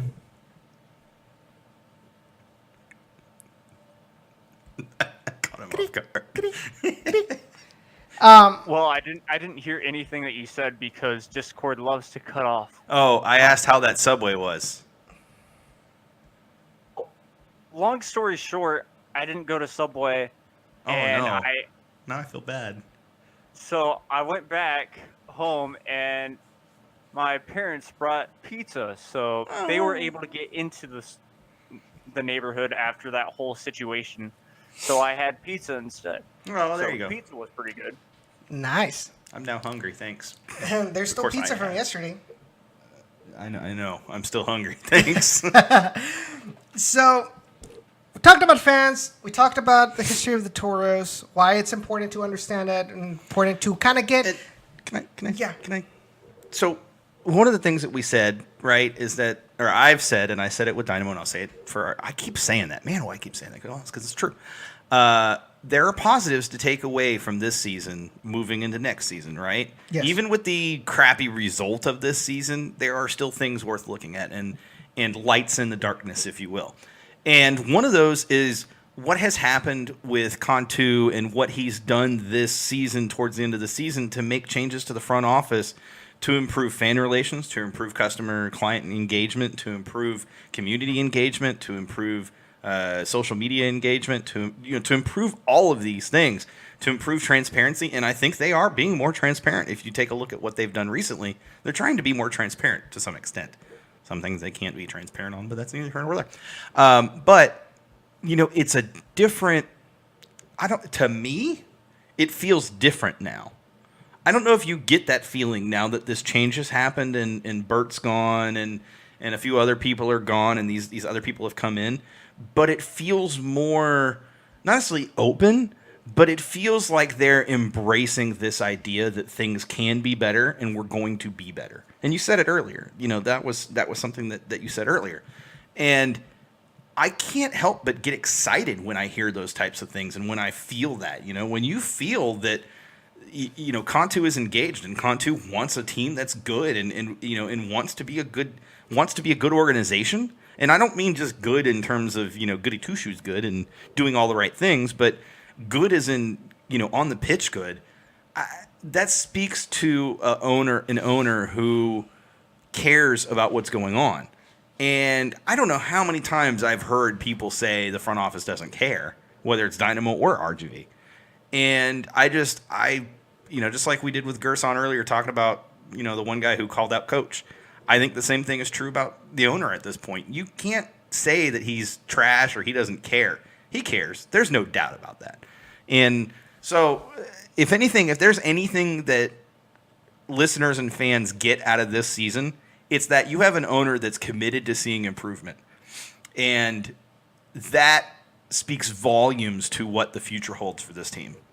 So, I'll just leave that. I just wanted to say that before I forgot because I'm old and my memory goes and I didn't say anything. you better not. See, like I said, there are positives. I think this squad is decent to the point where a lot of announcers are saying this team, you see this team play, and you don't see a 15th place team. No. This team plays better than last year's team. But last year's team in the beginning of the season and the middle of the season had a little bit more luck. Yeah. Especially in the beginning of the season because you had Charlie Ward. What happened after? Coach Echeverry, remember what Coach Echeverry said when he first came in? The defense last year was Swiss cheese. This year, we don't see that much of Swiss cheese. you see baby Swiss cheese sometimes. Baby Bell. So you're talking about the Baby Bell? Yeah, because cheese? baby Swiss has tiny holes, and they're not all of okay. them are kind of full bubbles. This analogy just went way off the rails. That's what happens when you work at the deli for 7 years. Okay. That's fair. But what I'm getting at is most of our problems this season, why we haven't gotten better results, it all deals with mental lapses, mental mistakes. Coach Echeverry has said it many times. Like the way this team plays, I wish the game was 80 minutes. Yeah. But it's 90 minutes, and we have to do something about this. Yesterday's game, there is no way you can try to justify how Sheldon Sullivan completely whiffed that ball. You were so pissed off. I'm just throwing it out there. I was. I mean, almost everybody else was. I'm pretty sure the apartments around us heard you and how pissed off you were. Yeah, definitely. I mean, you expect, yes, it's a Division II, but you're a professional now. You gotta know where you are placed. You gotta have that awareness where your opponent is, and you cannot have that.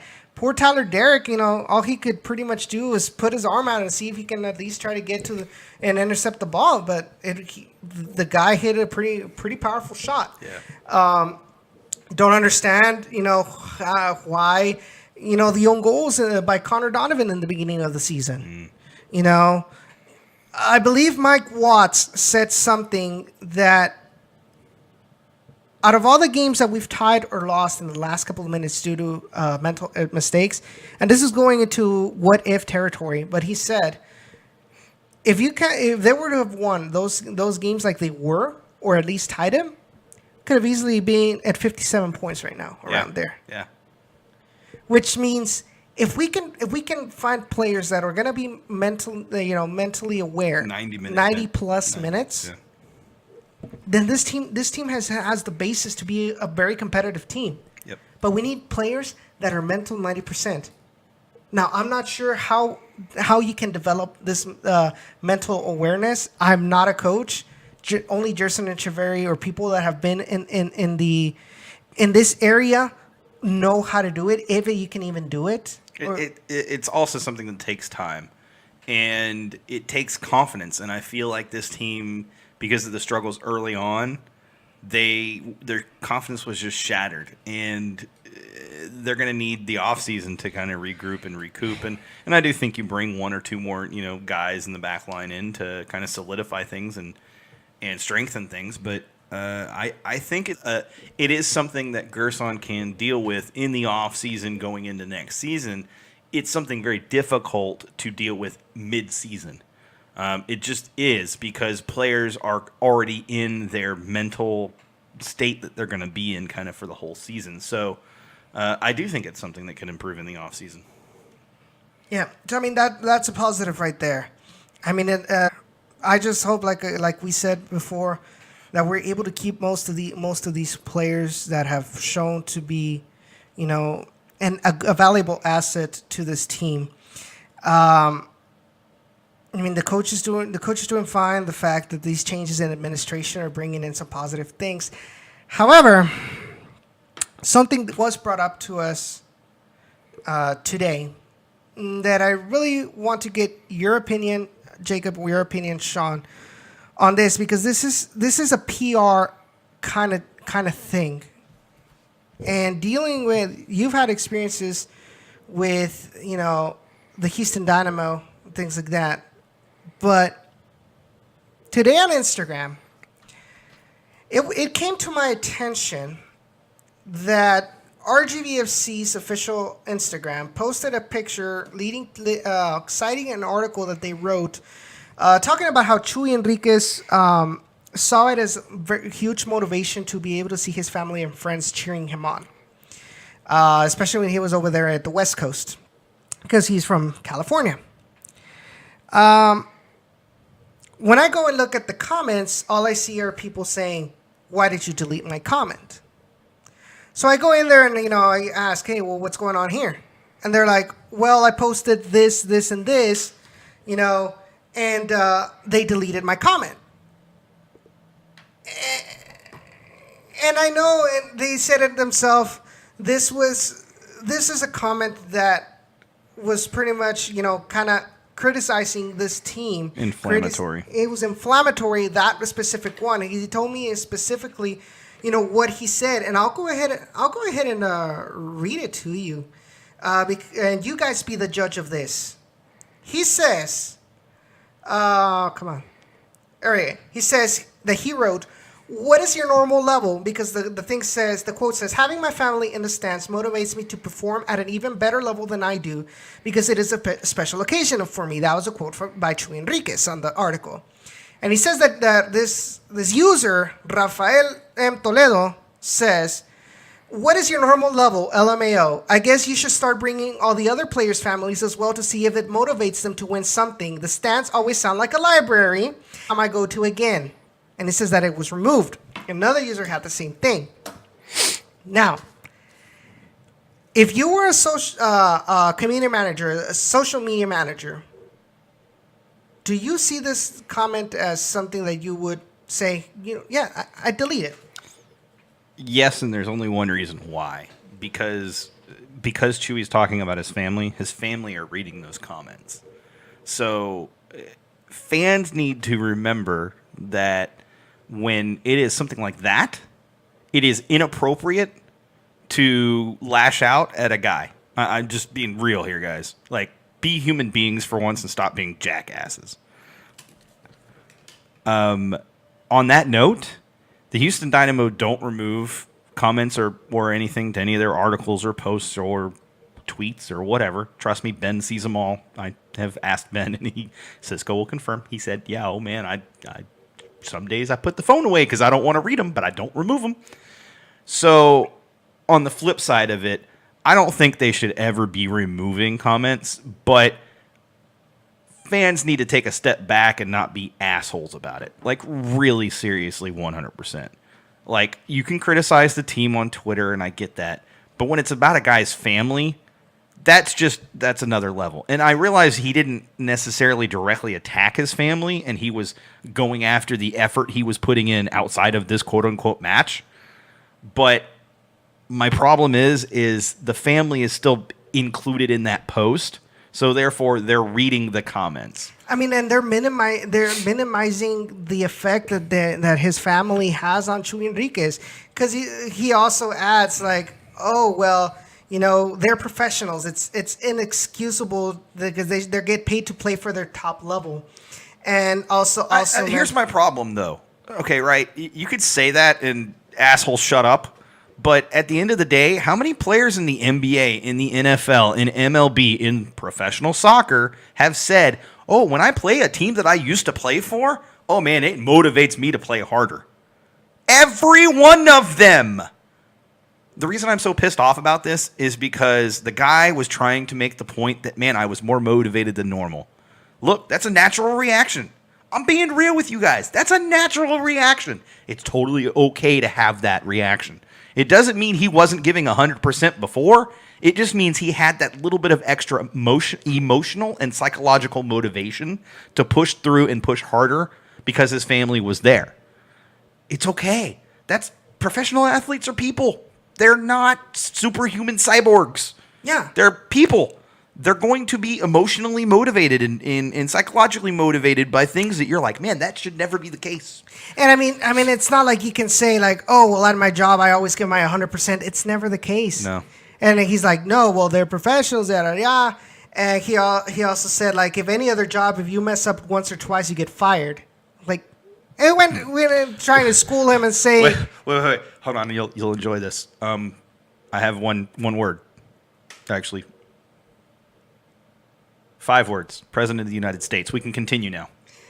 Can I drop the mic and just leave the show? Because I'm done. That's my done moment right there. That was brilliant. "You're more than welcome. Thank you so much." I'm out. Good night, guys. I'm out. Be sure to mute the mic. Oh, I'm going to. The point is that you can criticize this team. I've done my share of criticism. Jacob's done his share of criticism of the players. But like I said before, have something to back it up. and only talk about that player and what happens on the pitch. Off the pitch, that's a big no-no, especially if the family is involved. And let me tell you one thing. If you happen to listen to this, Rafael Toledo, get it in your thick skull. Contracts are not the same thing. Are not the same way of employment. Soccer contracts is not the same type of employment as yours or my employment. We live in a right-to-work state, which means as easy as you can get hired easily, you can also get fired as easily without your employer having to give a reason why they fired you. Whereas in soccer, they are legally binded to a contract that states specifically how long this contract is valid for. And if you're going to release someone, that there's going to be a penalty, there's going to be a specific amount of money that you are going to have to give to the player as his release clause. It's not the same. Get it to your thick head of yours. Like I said, I appreciate the support or that you go out there to the stadium and support the Toros. And yes, I understand sometimes you have to be a hater to hopefully get shut up, have the team shut you up, like it's done many times with me. And Jacob can pretty much confirm this. But that and saying a bunch of BS, not knowing how employment works here in the United States, just because you, para empezar, Chuy Enriquez is the last player you're going to have to criticize that way. He is one of the ones that has worked his ass off all season long. He is our leading goal scorer. He has had many assists as well. You see him when he comes on the pitch, the effort that he puts through it. He's the last person you should criticize and say, "Whoa, what's your real level then?" If you're going to criticize somebody, criticize somebody that has legitimately shown nothing in this season. And that's all I'm going to say about that. While I do understand that RGVFC, the organization, has a right to pretty much clean out the comment section from negativity like that, especially when it's something that's unwarranted, it looks bad in a PR way. And I think they need to understand that there are some times where, yes, it is valid for you to want to remove comments, but it was just a general saying, like, "Oh, why does this team suck?" or things like that. While they're not giving reasons why. I mean, it's valid, and you shouldn't get rid of them. You shouldn't delete them just because they're negative or it looks bad on you as an organization. Like I said, the platform is open for you, RGVFC. If you guys want to say, "Well, we did this because yes, that comment was out of place, and so we decided to do that." But so we offer you this.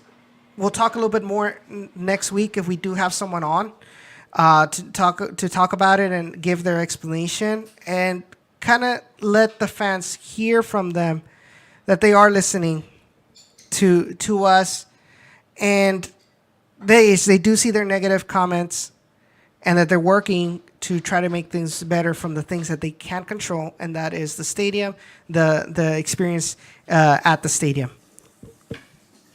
Jacob? Yeah.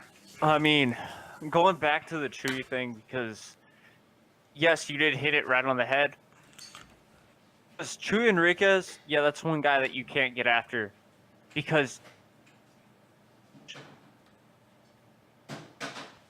and why do I say that? Even I love the guy. From where I'm at each game, up in the booth, 10%, no matter if his family is in the freaking seats or not. This man always wants to do a lot more. Or on this show, I play for the fans sometimes. And, well, actually, it wasn't on this show, but it was in an interview. I play for the fans. Told me one time not to. Just go out and play a game. He does exactly that. He tries. He wants this team to succeed. The parents came out. It was freaking fantastic. He saw, oh, great, I've got my family. Let me show them what I can do even more. Let me put on an even better show than I have before. That's perfect.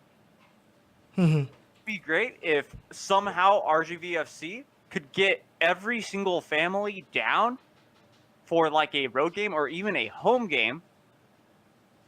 Easy momentum booster for the whole team. Never gonna happen. But like you said, it's something psychological about that when you see someone that you know, impress them. It's just way. Yeah, I definitely agree with that. It's just ridiculous, you know. I understand, and I have seen on Instagram some good concerns. Last time there was this lady that talked about, well, why is it that the players don't go up to where the fans are to sign autographs or take pictures with the fans? You know, she says that she takes her 2 kids there, and sometimes she feels disappointed that the players don't go up to the stands to meet the community. And I mean that's a valid concern, because you're talking about something that affects your game day experience, and that's something that our front office can control, and they're working hard to alleviate. But sometimes that doesn't fall on the player's head or on the player's control. If the coach, especially after a loss, if the coach says, "I want you in the locker room now," it's now. Doesn't matter if you leave fans hanging. If the coach wants you in the locker room in 5 minutes, that's what it is. And there's nothing front office or the players can do. I'll bet you anything the players want to interact with the fans that are at the stadium. They want to. Like Chuy Enriquez told us that. But it's not up to him. Charlie Flores, ex-RGVFC player, told us, it specifically said, it's not under our control. It's under coach's control. If he says, locker room now, it's locker room now. Now, can there be something done in order to kind of help with this? Yes. But then again, you pretty much have to move around the itinerary of the post game things. You know, after they shower, after they give the press conferences, you know, that all of that would have to be changed. But you know, that's why we need y'all's input.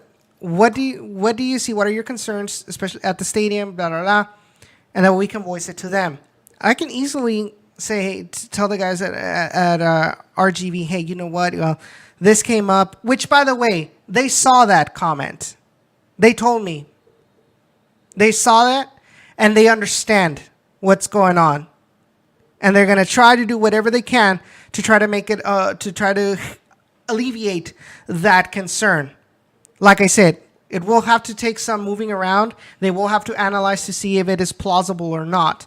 But they are trying to change things for the better to get fans back in the stadium, to make sure that there's a connection between fans and players.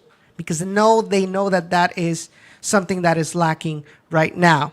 Those kind of comments, very welcome. But if you're just going to diss the player or the team just to diss, or kind of go out of the way to kind of humiliate or offend, then that's not needed.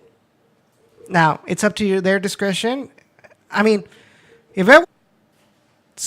can say, hey, you know, I can say that I don't agree with it, but in the end, they're controlling it, and we just kind of have to live up with it. And if you want to voice your opinion, there are ways to do it, and that's what I hope people would understand. There are ways to voice your concerns. There are ways to voice your negativity without going overboard. So, with that, I mean, we're at 9:00 already, so it's pretty much time to call it a night. Jacob, you have anything else you want to add? like one quick thing on that. Yeah. To go after the game, yes, they go to the locker room. Where do I see a lot of fans go when I go to press conferences? Around that place. They're around where you go into the locker room. In the concourse. So, exactly, that concourse. That's where all the fans go to meet the players. I think only on a special occasion like the last home game or preseason will go around really signing autographs in the concourse. Mhm. So,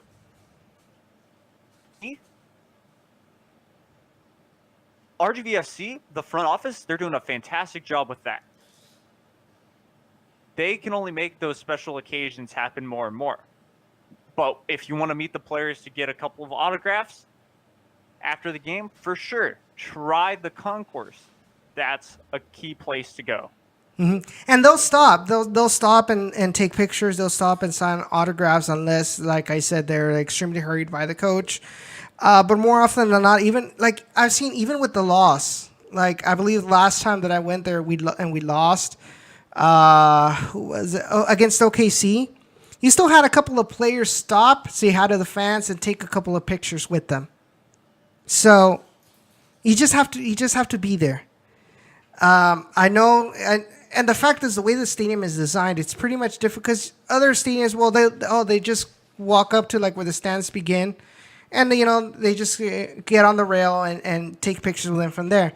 The problem is the way the stadium is designed at HEB Park. What's at the bottom are the suites, which by the way most are empty.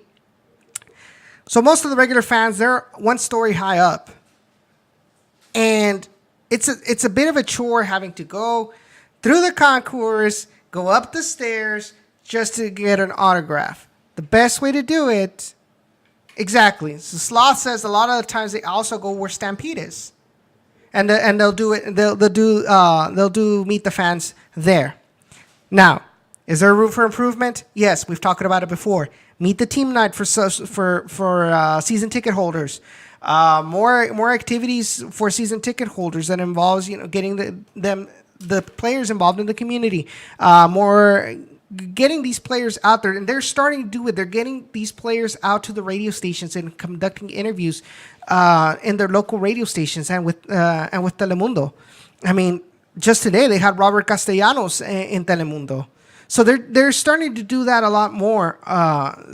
So there is improvement, and I can hopefully say that they are analyzing these other things, but it's too late to do it for this season. So I can only hope to say that all of these bigger ideas that we have, we like meet the team events, jersey reveals. That'll be done until next season, hopefully. But I will try to pitch those ideas to see what they think of it. If you guys have any other ideas, feel free to comment it. Contact us on Twitter and give us your ideas.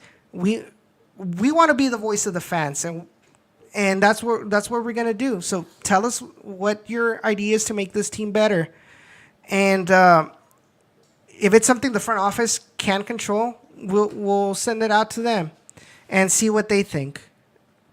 In the end, this is a business, but who benefits from this business? You guys. So the happier you guys are, the better it is for their bottom line. Most of the time. So, having said all of this, Jacob, anything else? I've said all that really has needed to be been said tonight. Definitely. And I know we didn't really talk about game things, but I think these topics that we talked about today, it was something that needed to be said. It was something that we couldn't just let it pass by, because as you're starting to realize, the fans are starting to have a bigger effect in social media, and not only do the organization sees this, but the player sees this as well. If they're seeing that fans are getting in on their case, messing with their family, ridiculing their mentality, like, oh, well, my family gives me confidence, and they see that you're ridiculing them for having that aspect. You say you support this team, but that actually does the opposite. There are better ways to say you are not happy the way they're doing, the way they're playing. And I've said it before, and I'll say it once again. That way people will hopefully understand this. Having said all of this, I think it's time for us to go. Be sure to check out our friends at the Beautiful Game Network at thebgn.fm on their website. You can also follow them on Twitter and Facebook at thebgnfm. Thank you guys. Thank you, Beautiful Game Network, for all that you do for this podcast. Thank you, David. And thank you guys for joining us today, for hanging on for these 2 hours. I want to also be sure to check out Last Word on Soccer. Jacob, that's where you write your articles. I believe you posted San Antonio's article on Tuesday or Monday. Yeah, I believe it was Monday, yes.